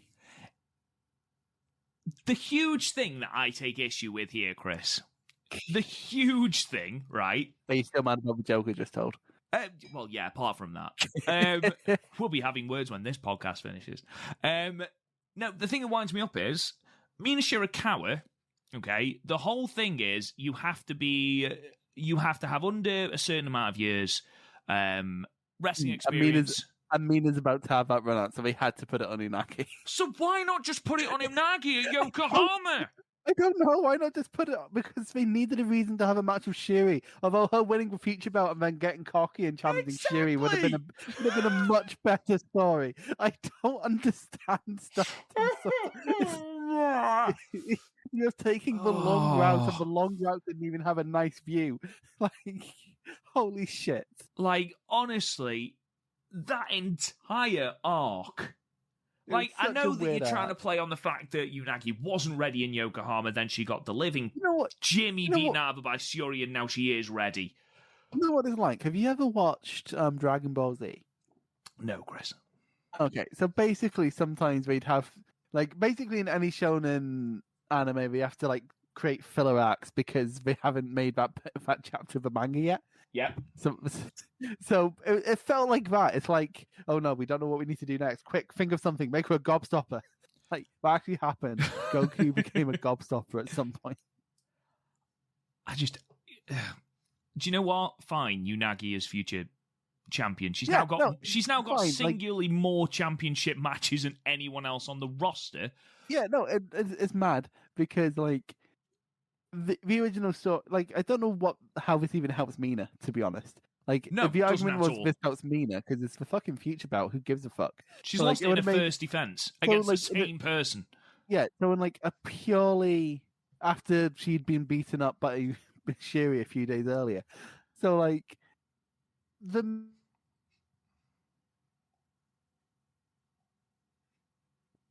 know what, it could have worked better. Why didn't Mina do that? I think that could have worked really well. Mina wins, gets cocky, challenges Shiri, gets her ass handed to her, and then she goes into this match injured and loses to Unagi. Mm-hmm. That's a much better. There's so many better arcs here, and we chose this one. Well, I think the issue that a lot of people rightly have is the fact that Unagi and Mina are getting a lot of opportunities that other people aren't getting. I mean, Unagi, right, has had SWA Championship match, a Goddess of Stardom Championship match that she had with Mina when Mina had been on the shelf for 2 months and had one match in 2021. Didn't that go stupidly long, though? That went long as well, yeah, and it was really bland and boring. Yeah, and, like, it was the fucking shreddies of matches. But, yeah, so Unagi has now had one SWA championship match. She's had a Goddess of Stardom championship match, three Future of Stardom of championship matches, and 6 Artist of Stardom title matches. Now, I know that obviously she is an Artist of Stardom champion. Finals in the Cinderella. But seriously, that is an unreal amount of push. Yeah, I didn't notice how much she was. I knew I was seeing her way more than I wanted to. I mean, Mina was out until March, and she has had 1 Goddess of Stardom, 6 Artist of Stardom, and 2 Future belt shots. Yeah, when you look at the numbers, I can now see the sort of weight of it. I kind of get it. We're trying to get Cosmic Angels over. I would assume on Tam. But, like, was there no, like, free agents they could bring in for a few months to establish it before they go? Well, I think the problem was that obviously they're trying to get Cosmic Angels over. That's absolutely fine. So obviously, they don't want Mina and Unagi to be seen as basically Tam's friends, because everyone, even the rest of the roster, see Cosmic Angels as Tam and friends. Yeah, well, that's still how I see them. That's still how I see them as well. And even though Mina has improved, well, they've both improved. Unagi's still not very good. She's still improved. She has improved, yes. But with the amount of push that she's had, I mean, don't forget that on top of all those championship opportunities, she won the Battle Royal at All-Star Dream Budokan. Can you really call that a big Doesn't big matter. Deal, though? Doesn't matter. She was the last person standing. And she was in the semi-finals of the Cinderella tournament. And then on top of that, she had 7 matches in her own series of singles matches. Yeah, I agree that Unagi's probably getting way more than her experience should allow her. Now, I don't get me wrong, I completely understand that in terms of the Future belt, we are struggling in terms of who to push for it, because obviously now Mina's out, it's Unagi and the kids. Oh yeah, it's Unagi and the kids, yeah. So like, the Unagi winning without her makes perfect sense. Yeah. I'd have less problem with it if she'd have won it at Yokohama and went on the exact same path. Yeah, exactly. We took a long time. We took a long time to get to that point. Let's move on. Anyway, because an issue I have as well is, and this is the last thing I'm going to say because we do need to move on, there is someone else who could have been challenging for that SWA belt. There is someone else. I know that Himika is out injured, but she could have gone, that's a position that someone like a Himika could have gone in. Or, I don't know, a Saki. Well, you have basically all of Queen's Quest. Exactly. Saya Kamatani. Why not Saya? I mean, I know she had a Goddess title match, but I guess we'd see that as a downgrade. They could have reignited the Momo thing. No one would have complained, really, for a filler feud. And I've said that. I do understand that we are bare bones with the roster at the moment, with the amount of injuries we've got. We're trying to save everyone going into the 5-star. Exactly, because we can't afford any more injuries. So I will lay off Maybe them. we should stop making people go into draws, but Yeah, maybe stop that. Anyway, let's move on to the whole point we're talking about, the July 17th show, and that is the spectacularly named Starlight Kid Recapture Gauntlet match. Yeah, but recapture doesn't sound like a good thing. No, it doesn't at all. I don't want to be. It's like something you'd hear in fucking Star Wars Battlefront. It sounds like Mayu's coming down with a big sack. The Empire has recaptured. Recaptured Starlight. Yeah, it's ridiculous. But Mayu Iwatani does defeat the Oedo team of Fukin, Death, Konami, Rina, Ruaka, and Saki in 21 minutes and 2 seconds. If you mention them, because I saw a lot of people who didn't watch the match saying this was a burial of Oedo. It objectively was not. Oedo fucked themselves over. Yeah, so essentially, okay, so first of all, in this match, you had 2 children and Death. Yep. Who they were always going to lose, put them to the side. You have Saki, whose elimination was completely like it was coded as Mayu barely got through Saki. Yeah. And then you have Konami who got fucked over the top rope because she stayed in a space too long. But, well, Like, she ended up doing that because Ruaka fucked her over by accident. Yeah, this was not a dominant performance by Mayu. Not by even any stretch slightly. of the imagination. No. Like, this isn't John Cena and the Wyatt family as I've seen it compared to. Oh, fuck off. Honest, no, it's nothing like that. Yeah, this was definitely not a dominant performance by Mayu. I can see how on paper this looks like a bad thing, but like in practice, it was fine. It was a means to an end for a story. There's probably a better way they could have done it, but in the format they've done it, it's completely fine. Do you know what? You know what? That's my review of the match. You know, it was completely fine. The match itself, it's fine. Exactly. Like you just said, it's fine. But for people not to watch it and then to go, they're burying a Oedo Tai, fuck off. No, they're not. Honestly, the entire way they've done this, I actually disagree, Chris. I think they've done it fantastically. They've done it brilliantly. Yeah, the entire emotional drama of this entire match. Booking wise was done really well. In ring, you have 2 kids and death. So yeah, admittedly, Fukigen and Death stubbing out an imaginary cigarette in Mayu's eyes did take away from the drama slightly. And I like the DQ at the end because it made the betrayal make a lot more sense. Yeah, definitely. It's like this is very clearly planned from the off. Mm-hmm. And there's one more thing. What was it? Oh yes, I fucking called it. You did, mate. Motherfuckers. You did. You called it. I'm not going to begrudge you that. You called it, and what a call it was. I called it exactly, and I didn't call it as something they would do. I called it as something that would be cool if we did, and we did it. Very clearly, like, where's my fucking check, Rossi? Like, I'm very clearly owed 10% for this angle. Something you didn't mention, Chris, and something I feel is perhaps the most important thing in this entire match. I had to pause the match because I was laughing so much. Was when Mayu hits Konami with the moonsault, and just from out of screen, this fucking vegetable crate comes flying into the ring, hits Mayu on the head, and just this look of utter shock on Mayu's face. She's like, what the fuck was that? She didn't even look like angry. She looked like a dog who'd like farted themselves awake. Like, honestly, what an arm that is from Ruaka. Yeah, like Jesus Christ. My favorite bit was when Death was doing her bit, but instead of doing the Death thing, she started pretending to smoke. Yeah. It took away from the drama, didn't it? Ever so slightly, having a clown pretending to smoke. But Death never adds to the drama. No, that's true. That's true.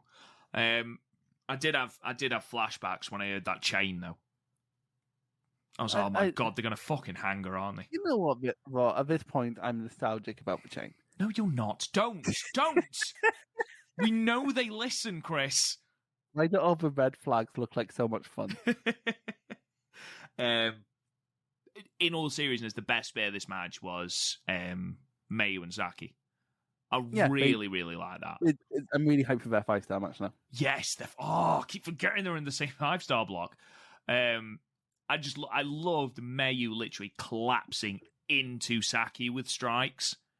That was just literally the smallest push, and Mayu's down. That's why it's wound me up when you've said people who haven't even watched the match, like, oh, it's a burial.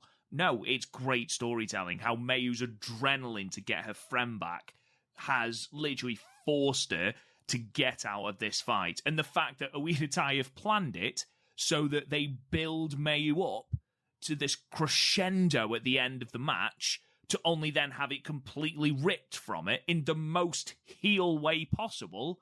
No. Mwah. Chef's kiss. Fantastic storytelling. To have Starlight as well, not even like just turn on Mayu in a heel way, to be completely and utterly justified in turning to Mayu and saying, no, I want to make a name for myself. I no longer want to just be Mayu's companion. I want to be your greatest ever rival. That's fantastic. And I was talking to you, Chris, before we came on air, and I know that people are bored with stats and stuff, but just listen to this, right?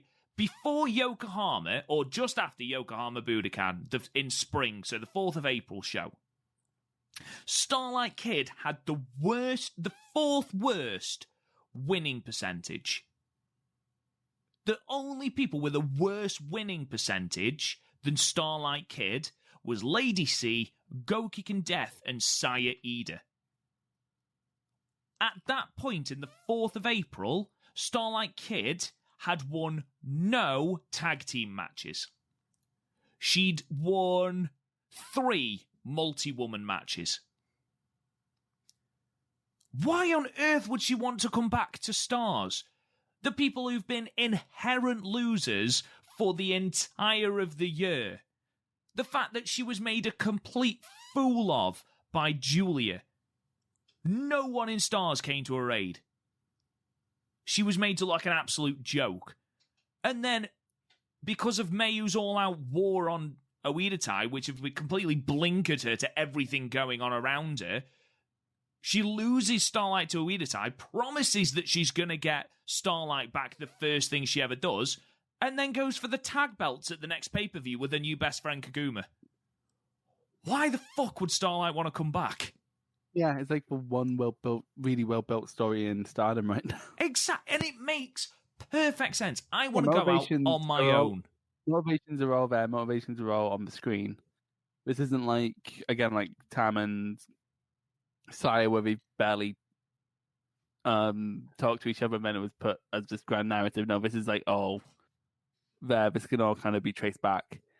And then you have Starlight selling it really well. Mayu, who looks like she always looks confused, but she looked more confused than usual. She looked emotionally broken. Mm-hmm. And now she's just going to check out, start smoking, start drinking. She's going to be beating Koguma. I like beating Koguma. I love the fact that this is even permeating Mayu's real life, because Mayu couldn't get up to get from Tokyo to... Was it Osaka she missed the bus to? Or was it Sapporo? Yeah. Oh, yeah. But... which was a 4-hour journey. And you're like, I'm not surprised Starlight wants to be your carer, or doesn't want to be your carer anymore. But yeah, this is brilliant. Have you ever watched Formula 1? Did you watch Formula 1? I watched Formula 1, yeah. Okay, so at the end of the 2018 season when Daniel Ricciardo was leaving for Renault from Red Bull? Yes. And then he retired, I think it was in Mexico, and then just threw the steering wheel and was like, Pierre Gasly can have this fucking car. Yeah, it is a little bit. Oh my god. And the fact that those two are in the same 5-star block. Yeah, that's definitely the headliner of that block. Oh my god. And the fact that it's on the last night as well, it's in the block finals. Fuck yes.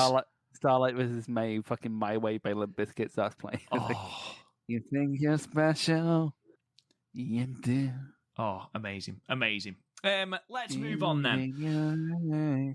So we'll move on. We've got 2 more shows to cover. The first is from the 18th. Well, we can't really cover them, Rob, because we've only seen one match from them, because that's all that's out. So let's just cover that match, and then we'll talk about them next time.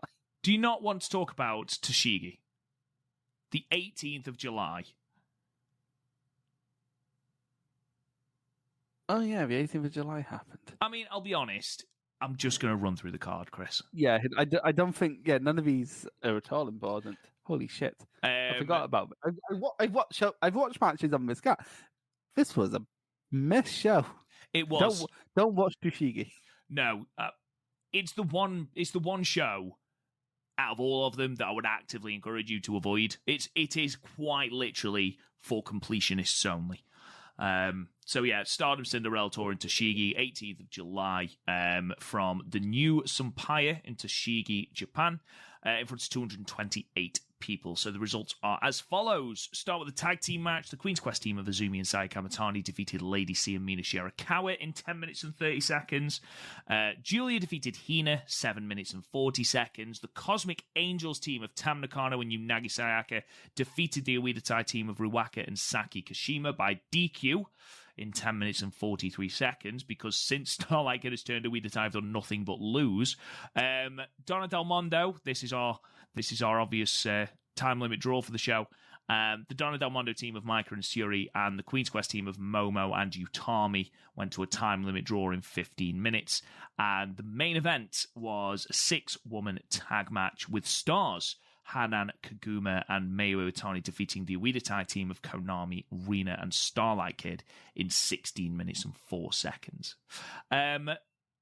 Very quickly then, Chris, obviously you made the point, we can't review the entire of Cinderella Summer Tour in Sapporo Day 1 because the entire show isn't up. However, we can talk about the title match. Now, before we talk about the title match, I want to talk about the venue. Sapporo Yuan Stadium, apparently, in front of 197 people. Now, Chris, I don't know about you, but I've never actually seen a show where there is a climbing wall in the background and 5-a-side pitches. Yeah, it's literally like my primary school gym. Now, I know that obviously a lot of the shows are in gyms, and quite often you see like basketball nets on the wall and stuff like that. But they've covered stuff up. But I don't know what it was. There was like a little cafe as well, where the parents sit when their children go climbing. Yeah, it's like how sometimes British wrestling shows are running like arch menus, and it was like incredibly obvious. Yeah, or like it's like couldn't have been more obvious if we did it on like a fucking university squash course, and you could see the people going to class behind it. It was a weird one. This, It was a weird venue. But anyway, the one match we're going to talk about is the main event, the fifth match, the Wonder of Stardom Championship match, with the champion Tam Nakano retaining over the challenger Starlight Kid in 21 minutes and 13 seconds with the Twilight Dream. This is Tam's third successful title defense. Chris, opinion of this match? With Starlight and Tam, great. Really good. It's the best Stardom match in a while. It's definitely Tam's best match this year. This is really good. Would you like me to elaborate? I guess you do. It's why it's a podcast. One thing, because at the start it was effectively Tam Starlight from January, but with the roles reversed. Mm-hmm. Exactly. But then, and this was so seamlessly implemented that it like made me gasp when it was brought back in. So at the start of the match, Oedatai bollocks happens, Saki removes the ring apron, and then it's just not an element for like the next 7-ish minutes of the match, and they just continue having a match until all of a sudden, and I was thinking, I remember at this point thinking, well, at this point it's kind of just the same matches before, and I liked the matches before, so I guess I like this. And then Starlight hoofs Tam into the corner, and then the match completely changes. It goes from like your standard thing to Starlight relentlessly going after the back and like doing her normal moves, but instead of like doing it to the head or to the stomach, doing it to the back. And that's such good shit. And it's so great. And like Tam not being able to bridge properly at one point off of a tiger suplex because her back's so weak, so Starlight can just roll out. Great. Like from that moment onwards, this match was great, and I preferred it to Julia's match with Tam because that didn't really have a structure. This had a very clear, very defined structure, and I live for that shit. And the fact that they could make an element like a shot to the turnbuckle such a big deal in 2021, that's so hard to do, and we managed it. It was great. I adored this match. And it makes that backbreaker I saw going around Twitter beforehand even better because it actually served its purpose. Great stuff. Starlight was like a shark. As soon as she flung Tam into the corner, like fucking shark to blood, everything went to the back. And there was one moment, and it was a really, really innocuous moment, really. But there was one moment where Tam was sort of lying in the ropes, and Starlight hit a forearm into the back of Tam. And you could just tell by the sound it made that Starlight proper lamped her one in the back. And Tam's selling for that moment and for the entire match. Just that winded sound, the cries every time she hit the floor. It was brilliant. It was a masterstroke in selling. She sold tremendously in this match. And we talked about Starlight Kid's heel character. And she hasn't gone all out into this heel thing. It's not a case of Oedo Tai coming into the ring and every time the referee's back's turned, she's calling in Oedo Tai. She's using them subtly, like you saw a whisper to Saki a couple of seconds before Saki took the turnbuckle cover off. And also, she's not heelish, she's just more vicious. Exactly. And I love that. She just wants to win and she will do anything to win. She's stuck in a Oedo Tai, but like at this point to her, very means to an end. Exactly. Because in this match, she knows that she's still bottom of Oedo Tai, but Oedo Tai is still going to help. They still want gold in the faction. So they're going to help. I loved it. I absolutely loved it. I thought it was a fantastic match. Easily top 10 Stardom matches of the year. Yeah, easy. Oh, God, yeah, easily. Now, something I did want to say, and there's loads to talk about in this match, but just go and watch it. It's easily the best match since Yuri Utami, definitely. Yeah. One thing I will say is there's a lot of people saying, Tam's reign, where's it gone wrong? You know, Tam's matches, where's it gone wrong? I am going to put a stop to that nonsense now.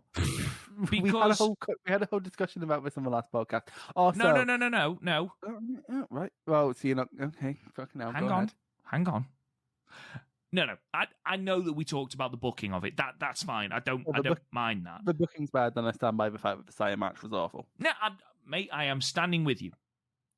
I, however, am saying... the people sing? I love the fact that we've linked it back to Les Mis. That's amazing. I stand by the fact that that's an anomaly. She's had 4 matches for the white belt. The Julia match, tremendous. 4.25 to 4.5 stars. The Natsupoi match was better than either of us anticipated, and we both gave 4.25 to 4.5 stars. No, I gave it 4. Okay, well, I gave it 4. Even so, you don't give 4-star matches at the moment. You are very difficult to please. I do give 4-star matches. You know this. You stalk my thread. I give plenty 4-star matches. Starlight Kid, 4.25 to 4.5 stars. Yeah, very good.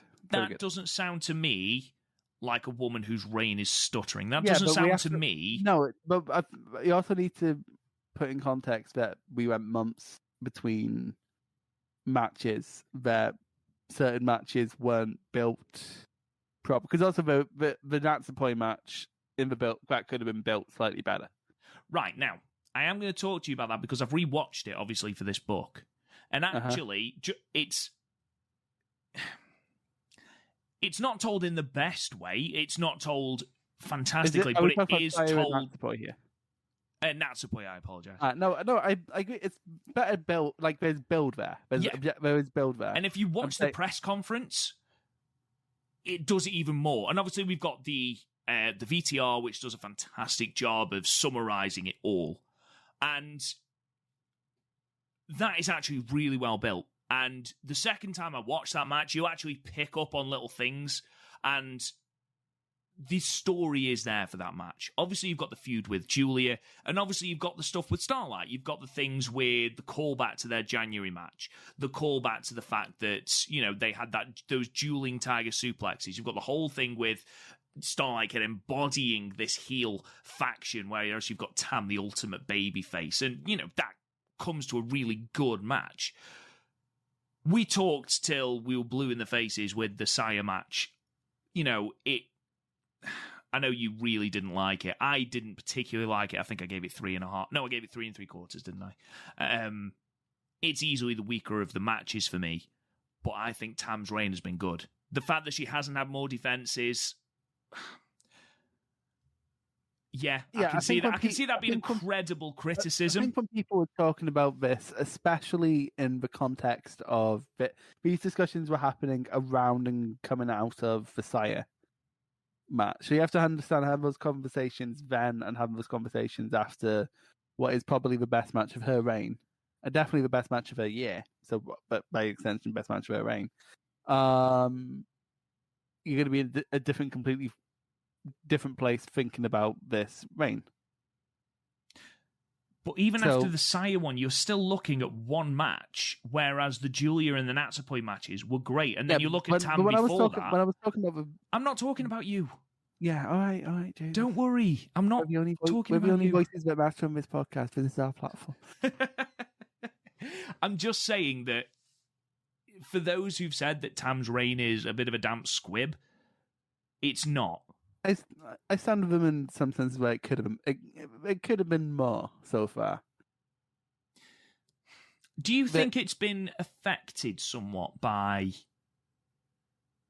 the circumstances surrounding injuries? And I'm not COVID, saying, but I'm not saying that is the sole reason by any stretch of the imagination. But it's definitely been affected. Yeah. But also that's partly down to the fact that Stardom can't fucking change their plans. Like, we just look at the Cinderella. We just straight up had stuff that was designed for when the Cinderella was over a few days, rather than when the Cinderella was over.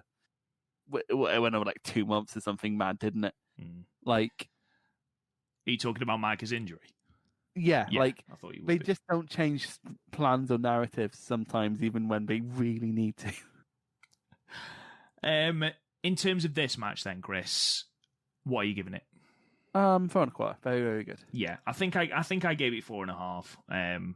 Loved it. Really, really loved it. And if Starlight continues this trajectory, you know, putting on these really, really good matches, she has a good 5-star. She could be the one in the final from Red Block. Yeah, we'll get onto that when we talk about. Actually, 5 stars next, isn't it? Okay, let's talk about the 5 here. Let's talk about the 5-star. Let's talk about the 5-star. So, for those who are listening to the podcast, you know, the chances are you know what the 5-star is. For those that don't, the 5-star is basically like the New Japan G1 Climax. It's 2 blocks of Champion Carnival, of the N1 Victory. Every Japanese company has got one. 01's Fire Festival. Yeah, the Wrestle One Grand Prix. Basically, it's 2 blocks of wrestlers. Round robin anymore.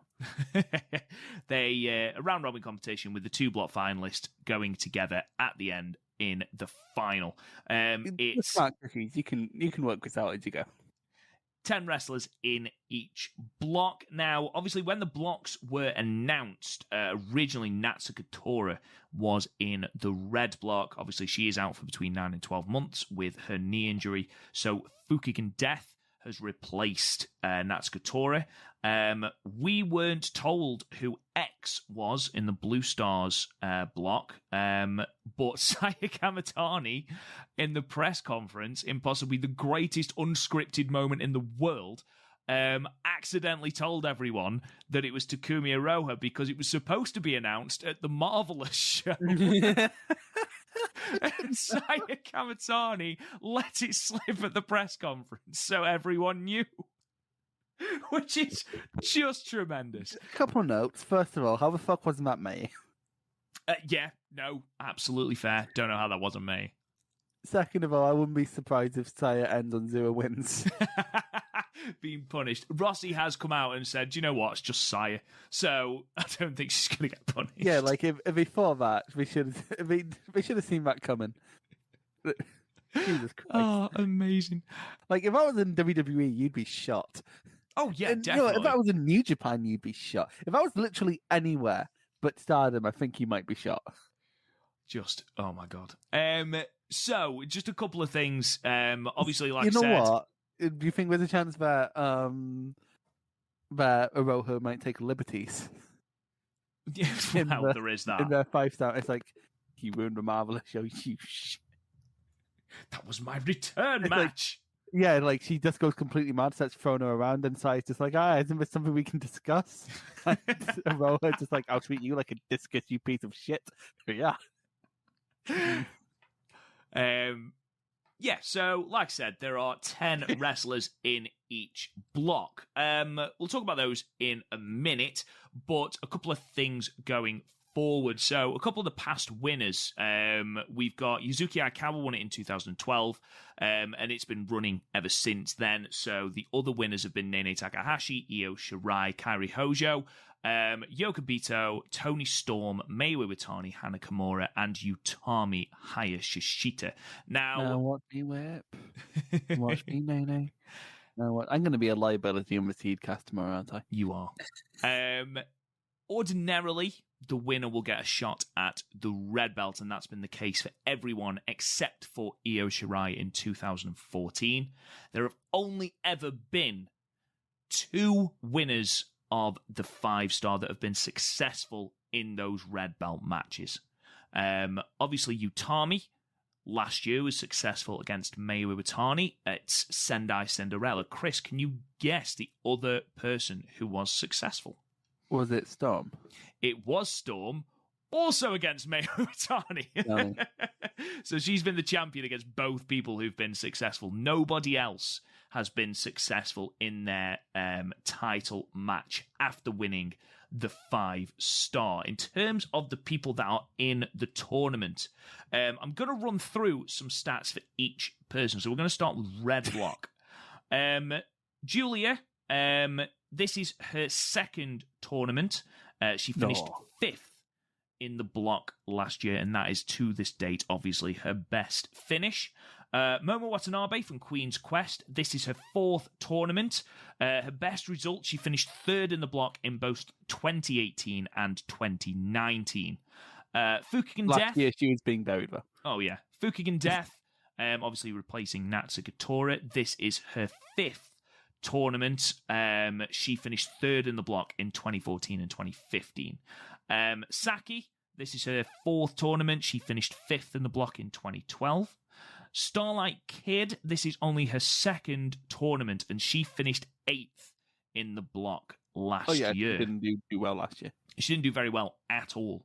Natsupoi from Donna Del Mondo, this is her 2nd tournament entered because, of course, she entered back in 2016 in her first stint with Stardom, where she finished 6th in her block. Himika from Donna Del Mondo, this is her 2nd tournament. Obviously, she was last year's runner-up, losing to Utami in the final. Koguma, this is her 2nd tournament. She finished 6th in her block in 2014. Mina Shirakawa, it's her tournament debut. Mayu Iwatani is the most tenured wrestler, as you would expect, in Red Block and indeed the tournament. This is her 8th tournament, and obviously she was the 2018 winner. In terms of the blue block, we have got Utami Hayashishita, Queen's Quest, the reigning red belt champion, and the reigning 5-star winner. This is her 4th tournament, and obviously that is her best tournament. Suri from Donna Del Mondo, this is her 2nd tournament, and she finished 2nd in the block last year. White belt champion Tam Nakano, this is her 5th tournament, and she finished 2nd in the block in 2019. Sai Kamatani from Queen's Quest, this is only her 2nd tournament. It was a debut last year. She finished 6th in the block in 2020. Maika, 2nd tournament again, 3rd in the block in 2020. Azumi, this is her 3rd tournament. She has finished 7th in the block in both tournaments, 2019 and 2020. It's Ruaka's tournament debut. It is Unagi's tournament debut. Konami has entered 4 tournaments. This is going to be her 5th. She was the 2019 runner-up and is the 4th of only 4 people who've made it through to the final in this field of 20 this year. And we've got, finally, from Marvelous, Takumi Iroha. This is her 3rd tournament, and her best finish was when she finished 4th in the block in 2014. Now, the matches for the opening night have been announced. So the first 2 days. Now, I believe that these first 2 days are live on pay-per-view, but they will not have English commentary because of scheduling difficulties, apparently, or so I've read on Twitter. August. I'm pretty sure August 1st sees Marufuji taking on Sakuraba. So I imagine that's where Stuart Fulton is. Yeah. So In terms of the first 2 days... He can't function about Stuart. In terms of the first 2 days, the opening night sees Julie versus Starlight Kid, Mayu Iwatani versus Momo Watanabe, Fukigen Death versus Mina Shirakawa, Natsupoi versus Koguma, Utami Hayashishita versus Maika, Syuri versus Saya Kamatani, and Tam Nakano versus Ruaka. I'll just read through August 1st as well, Chris, and then we'll talk about what we've seen so far. August 1st, Mayu Iwatani versus Julia. Should be very tasty. Momo Watanabe versus Natsupoi. Aphrodite explode when Utami Hayashi takes on Saya Kamatani. Jazz tech music starts playing like from Syuri versus Maika. Tam Nakano versus Konami, and Azumi versus Ruaka. So, Chris, we're not going to go through every single night and, every single matchup, but of those 2 opening nights, what are you excited for? Mayu versus Momo, Mayu versus Momo will fuck. Natsupoi versus Koguma's going to be interesting. It's going to be Koguma's first real high-speed test. Mm-hmm. So that's going to be very interesting. Shiri versus Saya could be good there. Obviously, Julia versus Kids, what I'm most looking forward to in day 1. Yeah, definitely. It's the rematch of is it Stardom match? It's that or Yoshiko Mayu. Yeah. That's Stardom match of the year. For you. And also the roles are completely switched. It would not surprise me if Starlight Kid wins. Yeah, well, it wouldn't surprise me if she didn't either. It wouldn't surprise me. Actually, absolutely wouldn't surprise me if it went to a draw at Stardom. But in a tournament setting, I'm not particularly bothered in I'm not gonna grieve a single draw on the 5-star. No, you have my guarantee. Apart from if the pacing is off because just keeping a fucking 20-minute time limit, I'm mad. Why? What about day 2, Chris? Day 2, Mavis Julia was good last year. I wouldn't call it great. Had a great ending. Momo versus Natsupoi. We haven't seen these two have a ton of interaction. So again, it's more interesting than good as it stands. But I imagine it would be good because it's Momo. Mm-hmm. Utami and Saya, again, that's the second best match from Budokan. So yeah, agreed. But a rematch there would be good. Shuri and Mike is probably my favorite DDM dynamic, apart from Micah and Julia, I guess, when Julia just sort of kept landing on her neck.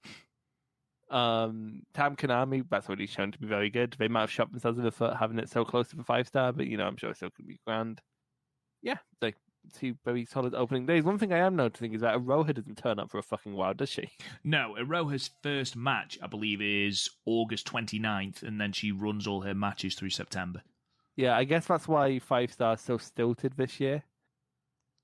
Yeah. Because there's some days we just have one match, some days we have several. Mm-hmm. So maybe that's why it's so stilted. Because you know what this reminds me of? It reminds me of fucking Marufuji in the Champion Carnival. Where he didn't turn up until like the 4th or 5th day. In fact, Takumi Aroha's first match, I believe, is Micah on the 29th. I assume that's one of your next questions is, in general, what matches are you looking for? That's exactly what I'm going to ask, and then we'll go through the final day as well. Okay, so in terms of matches to look out for, I'll do this block by block. Beyond the ones we've already talked about, I think I have some weird picks. Okay. For example, I think Mina and Saki will fit together like a glove. Really? Because neither of them are really high impact styles. So that's on August 8th. Yeah, I think again that's going to be more interesting than it is good. Okay. But I think that could be interesting. I think Mayu and Saki something to look out for. Yep. Yeah, I do agree with that. That's towards the end of the block as well. That's September 20th. Mm-hmm. Saki could play major spoiler there. Exactly. I think Mayu versus Himika, just because it was good in last year's 5-star. I think maybe Himika, Julia, because it's always interesting to see into DDM stuff, but also I've not been a fan of any of their previous matches. So, there. And then Momo versus Mina, because Momo's easily given Mina her best match. And also Starlight versus Koguma, just because, again, high-speed test, but also Starlight doesn't like Koguma very much. So I think that could be interesting. And then going on to Blue Block, I'm gonna like there's not a weak field, but I'd say Blue Stars is definitely stronger. Oh, well, I mean, you've got 3 champions in there. Yeah, that's the thing. You've got 3 champions, and then you've got basically the 3 singles champions. And actually, no, we have more than that because Unagi's future now. We have 4 champions in there. Not counting that, and you know I'm not counting that. Oh, Christ. But yeah, within there, obviously the Utami Shuri rematch, which isn't on the last day, which I'm not mad about because it's a rematch of a match people liked. It's not this big storied rivalry yet, so it doesn't need to be on the last day. It could be going forward, but I do see where you're coming from. It's September the 4th. Like, I think people are sort of pushing it into being this all-time great series when we've only had 1 match. So, well, 2 matches technically because we met in the 5-star, not in Cinderella. I'm just going to get out of the way and say basically all of Takumi Iroha matches. Like her versus Utami sounds amazing. Her versus well, that's on the last day, so we'll get to that. I want to see Tam get kicked the fuck out of. I want to see Izumi do the thing where she jumps off and gets knocked out of the sky, but it's one of Iroha's kicks. I want to see her destroy the children. Just watching Iroha absolutely obliterate Ruaka. Like, literally all of Iroha's matches. I'm just going to get that all the way out right now because there's no story reason. I don't really watch Marvelous. I need to go and watch their anniversary show because I've heard the matches been very, very good. But as it stands, Iroha just is really fucking good, and I'm really looking forward to a seeing a mix. I love outsiders in tournaments, like especially in something like this where like the blocks sort of become obvious and in some ways like homogenized. But like, let me put it this way: how much of a fucking shot and beyond was Moxley in the G1, or Marufuji and Shingo in the Champion Carnival, or even something like a Sakuraba in the N1 last year? Like, she just brings this completely different dynamic because, despite what you would believe looking at some Twitter, the way Marvelous structures their matches are completely different, and that is sort of seen by how different the Mayu and Iroha matches were last year compared to everything else, and how much the Queen's Quest versus Marvelous tag stood out. So it's interesting. Like, I don't think Iroha should stay in Stardom full time. I think that's a really bad trap to fall into, to go, I want this person I like to automatically go to this place I like, because then I won't need to go on my way to watch them. Because I think Iroha might get not lost in the shuffle, but I think Iroha would just not be pushed as hard in Stardom as she is in Marvelous. So I think she's in the right place. I think this special attraction deal is perfect for her. But beyond the Iroha stuff, Shuri and Konami, I'm really interested to see if they ramp up their dynamic for Budokan, because in Budokan, they didn't really escalate, if you know what I mean. They didn't have time. No, okay, maybe they didn't have time, but also, like, it sort of fit the story where Konami was trying to beat Shuri at what Shuri does. Whereas now Konami might take advantage of your Rada type thing, because a theory I want them to do, which I put past you, which I agree with. I want Ruaka to act like Tora, because it acts within her character, because she's mini Tora. I want her to act like Tora, even bring the chain back. Maybe not a chain, maybe bring a rope. Actually, that a rope is somehow more uncomfortable. Bring an axe. I don't know. Something more than that stupid vegetable crate she carries around. Yeah, but bring something of substance, and then start injuring people. Like, obviously, this isn't going to work on everyone. Like, she can try and injure Iroha kicks her in the face and loses. Right? Because I do not expect Ruaka to get 1 win here. Maybe Unagi. I was like just going to say. But also, like, look at how Unagi's been positioned, so probably not. Right? So, if Oeditai, in theory, will know this. Like, I got pointed out by Valkyrie on Twitter when I first floated this theory that she's not necessarily above or below Konami, but like in terms of who you'd pick to try and win Blue Block if you're a Hereditary, is it the teenager or Konami? It's like obviously it's Konami, definitely. So I want her to start injuring people to give Konami easy wins. And again, it doesn't need to work on everyone, but you can sacrifice, say, a Micah for one match or a Azumi for one match. Yeah, or like even she doesn't exactly need the help, but like a Unagi for one match, because that creates a good through line. Like I feel like it's what they would have been going for last year if there was more than one Oeda type person in each block. Like Tora injures people to set them up for the next. Like I don't know, I just think it's a good way to take Oeda standard thing and then put it into narrative. Anyway, Micah and Konami, I think they should fit together really well. I reckon, of course, the civil war between the two major champions in Utami and Tam. Mm-hmm. Obviously, they'll fit together well. Utami Shiri, the 5-star being rigid, having a rigid time limit will take away my main problem with that match.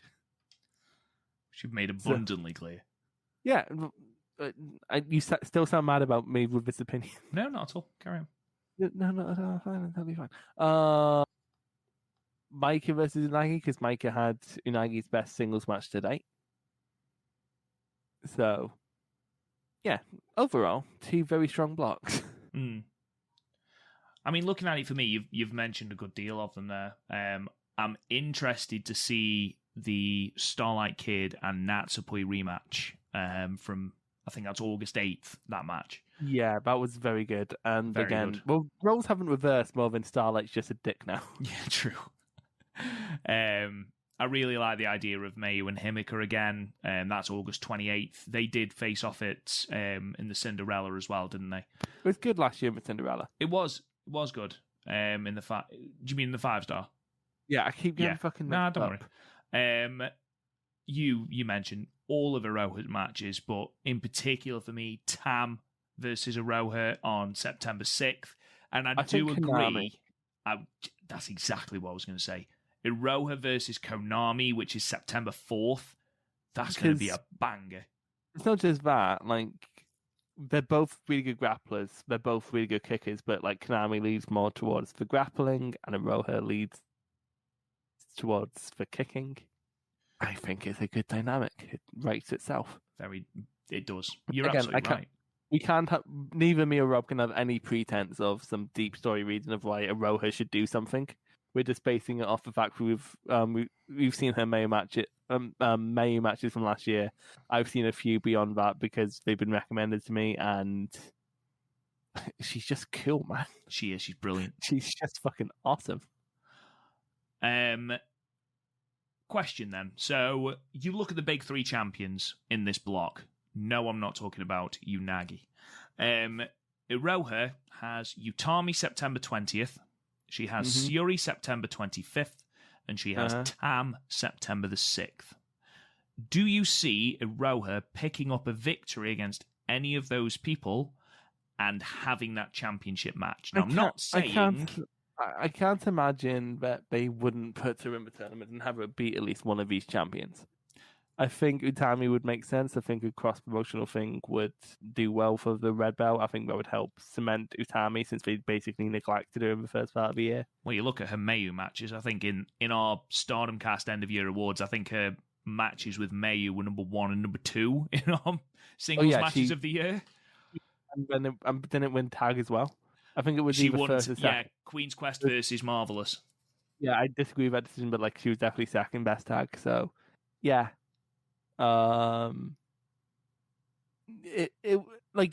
Basically an extra match with Aroha is going to help whatever champion is given. Because defeating outside, invading a figure of a different promotion it shows you have faith in that person. Because I don't see Aroha winning the belt. It would be cool. No. It would be cool, but like she'd be a part-time champ. She has commitment. Then again, Marvelous only runs. They don't run too often, do they, Marvelous? Nowhere near as often as Stardom. Yeah, so like it would be easy to get it for big matches, and it's not like they pair people off properly anyway for it to be noticeable. So if I was booking it, I'd have the win be over Utami for her to then prove herself. I think because that might just make up for the neglect of the big two shows at the start of the year. But also, I find the thought of Aroha versus I don't want it to be Tam. I don't know why, but I find that to be the least interesting option. That's the one I think it will be. See, I wouldn't be surprised if it was, but like to me, it's the least interesting option. I don't know. I think just in terms of wrestling mechanics, there's more to be done with Shuri and Itami, because again, you kind of need to the 5-star match is basically going in cold. So I don't know, but this may be something that I completely changed my mind on when I actually see the matches. This is all just it's not even glorified conjecture; it's just straight up conjecture. It's speculation at this point. Yeah, exactly. Yeah, but like if I was to make the call now, I would make it Utami. I think that would be a big help after a bit of a slow start. Okay, so next thing we'll do, and then you'll like this, Chris, because I know you like stuff like this. The final day, which is the block finals, effectively. With I believe the final will take place on this day as well. I believe. Yeah, that's what happened last. That's what happened last year, wasn't it? But again, that's what tends to happen. Who knows? So September the 25th. Yeah, well, yeah, of course it will, because it's at Ota Ward City Gym, isn't it, where they've just held Tokyo Dream Cinderella. So that'll be where it's held. So you'd have thought the final will be there as well. So September 25th, you've got Julia versus Momo Watanabe. What I imagine will be the main event of these block matches in Mayu Iwatani versus Starlight Kid. Well, the main event will be different depending on what this will be more to serve the 5-star than it will be to serve the feuds. Yeah. So, like, if Julia versus Momo means more to the current standings, I will go ahead, as is the case with any of these matches. But I think just looking at this is fairly easy to tell who are de facto. You can tell who the dark horses are based on who they have. Like Shuri will be will be just behind and probably fall to Aroha or something, or vice versa. You'll have. But I think for the most part, the de facto block finals will probably be Julia Momo and Mayu Starlight, because it was pointed out to me on stream last night. I think it was either Velkage or Val pointed it out. It's probably Velkage. Where Momo and I forget what it was because he did so much weird shit on that stream. But Momo and Aroha have previous. I think Aroha might have trained Momo or something, or like similar class, something. They have previous, so that would be like a satisfying finals from that perspective, but also a lot of people. They're not going to have Momo win they're not going to have Momo win the 5-star. No, but also like I think that's why they've chosen Momo Julia as. Because they might have Aroha as the big dominating ace to get through. They're in different blocks. Yeah, but like if they're the fucking finals. Oh, I see what you mean. Sorry, I thought you meant for Mo. Oh, right, okay, yeah. No, so like if Julie goes through, that would be a big feather in a cap to be. And honestly, on the fight. We don't need to worry about drawing, really. So they could, in theory, throw Momo through if they wanted to. I don't see them wanting to. That's the thing. So yeah, if I had to predict the finals, it's probably again, I wouldn't be surprised if Aroha's in the finals. So I guess Aroha Julia, or if we're being very, very, very, if we're being like, we really want this match to happen again. I guess a Mayu. If Julia's not in the final, I think a Mayu Aroha rematch would be the most likely. But also, why would they throw that away on the finals? I don't know. The fact that we don't need to worry about selling another event for this kind of blows it wide open, because last year, even on the final day, I didn't see Utami going to the finals. I certainly didn't see Utami winning it. Yeah, exactly. So, like, we can speculate, but I think even up until the final day, we might not even know. Like, there's people we can knock out, obviously. It's not going to be Nagi, it's not going to be Mina, it's not going to be Ruaka. Yeah. You'd be surprised if it's Azumi. Yeah, I'd be surprised if it's Azumi Natsupoi. Kaguma. I'd even be surprised if it was Kid. But like, honestly, if a somewhat senior fixture in the upper mid to main card, then you know what? I think we have a chance. The remainder of the block finals is Fukigen Death versus Saki. No, don't worry. No, don't worry. It fit in. It's Fukigen Death versus Saki, Himika versus Kaguma, Natsupoi versus Mina, Utami versus Tam, champion versus champion, Shiori versus Takumi Aroha, Saya Kamatani versus Ruaka, Maika versus Konami, Azumi versus Unagi. Now, piggybacking on what you've said in terms of blue block, you look at Maika versus Konami. That's a potential block final. That's a potential block final. That's also a potential spoiler either way. Yeah. Like someone drawn and we need one person to fall to. Yeah, so honestly, looking through this, despite the fact it's so stilted, the pacing of this tournament is weird. But even so, like, there's a lot of opportunity for cool points play, and like, it's the one time out of the year I really accept fan fiction in my wrestling because it's fan fiction of numbers. It's tournaments, yeah, exactly. Yeah, so like, you're trying to work out if there's any way your favorite can get through. So I'm sitting here trying to figure out if Unagi can get through now. So yeah, it's and honestly, it's. We said this last year with 5 star. It's a bit less true now that we've extended the time limit. But like, don't expect the bangers you saw on, like, for example, it took until the last day to get anything above an 8 out of 10 last year, didn't it?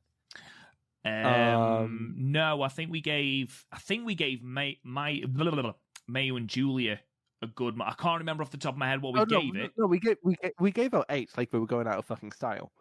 But we took until the end to get like 9s, which is when you're getting into the match of the year territory. Yeah, no, you're absolutely right. So don't expect really good wrestling. Don't expect match of the years. At least not match of the years every day. Like, basically, don't go in expecting what you think the G1 is. No, in terms of 4 stars and up, Utami Jungle and Julia Mayu both got 4 stars. On the opening night. No, I think that. Basically, every Jungle Kiona match. Very good matches happen very often because this is a very strong roster, and it's very, very strong blocks. Very strong. Yeah, it's strong blocks, a mix of styles, which if we don't do the thing we've been doing more recently and trying to force a round peg into a square hole. Mm-hmm.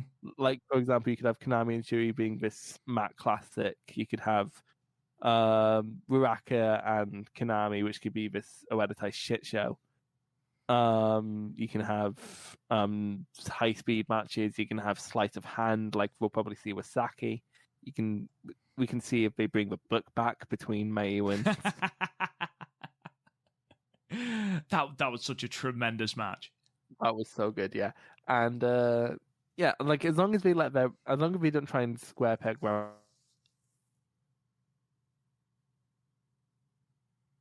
I think there wouldn't be like a bad match, like at least a non-interesting match. I think there's too many elements for this to be a bad tournament. Hopefully. Fingers crossed. Let me run something by you then. So, what I did, I haven't done all of them because Jesus Christ, but I've had a quick go at predicting the blocks, Chris. You're crazy. Didn't you do like there was a Voices of Wrestling or something predictions, and Correct. You did ours for that? Correct. And you completely fucked it. We were fifth. We were joint 5th out of, I think, 40 something for a while. And then you fucked it. Then we fucked it because No. We both said say. Momo was winning. We both said Momo was winning. Oh yeah, back when we had faith. In terms of block finishings, and I know you're going to disagree, but red block winner Julia. Everyone seems to be on that. I don't want it to be Julia. I'm too entertained with what Julia is doing now. But I think it's going to be Julia that dethrones Utami, and I'm liking. I don't know what I'm doing. I'm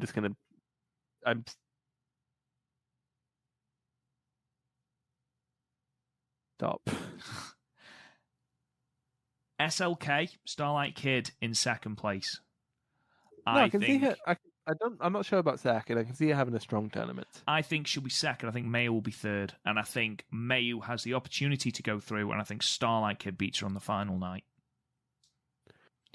It makes too much sense.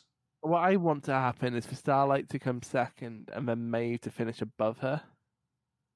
What, so for Starlight to be second going into the final night? Yeah, no, Starlight be... I want Starlight to finish ahead of... No, I've got my... I've discombobulated myself. I want Starlight to finish above Mayu, but for Mayu to beat Starlight. Right, okay.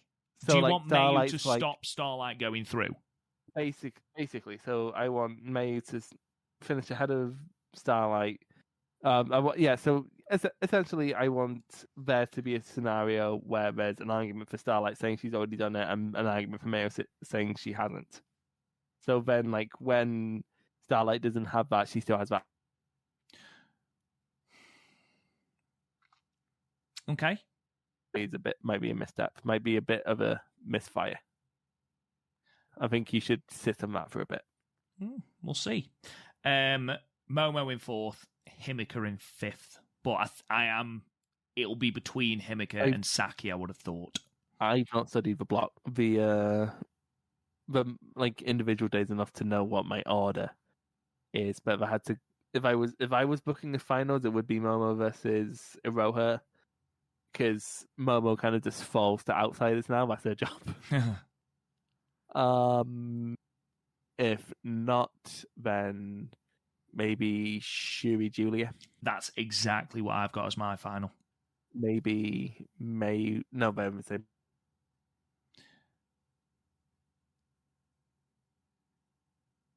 match on the last day. If it's like anything like last year, because we were frantically trying to fit Konami into the finals in the dying days of last year's 5-star. We were. Which, back when we had faith. Well, at the moment, my blue block reads Suri on top, Utami second, Tam third, Konami fourth, Iroha fifth. Oh. I'd assume Micah would be higher just because they're really, really high on DDM. You would imagine that Micah is higher, but don't forget there's no Saya Kamatani in that either. I guess it is a stacked block. But it is a stacked block. Like, there's only really two obvious Panitas in Unagi and I swear to God, if Unagi ends up on more points than Azumi. I swear to God. You should just do what I do and stop caring. Stop caring about Unagi. So, yeah, basically, that is the 5-star in a nutshell. Now, Chris, definitive winner, who is it? I know. Say first name, come on. Fukigen Death. Okay, fair enough then. So Chris thinks it's Fukigen Death. We are going to remember that. I don't think it's Fukigen Death. No, it's too late. You said that. It's on podcast. It's on podcast, Chris. Too late. I was very clearly joking. I'm going Julia. It's Julia. Julia's to lose this year. I hope she loses. Anyway, ladies and gentlemen, thank you so much for listening. We really do appreciate it. We'll be back on the 8th of August to go through all of the happenings so far in the 5-star Grand Prix. It starts on July 31st from Yokohama Budokan. Go and watch it on pay-per-view. In the meantime, subscribe to our podcast wherever you get your podcasts, Spotify, Apple Podcasts, Google Play. We are literally everywhere. Go and check us out. If you think we deserved it, leave us a 5-star review and a comment. That would be great. Helps us to boom up those podcast ratings. You can also check out our website, www.podmania.co.uk, for all our archived episodes. You can check out our match ratings as well.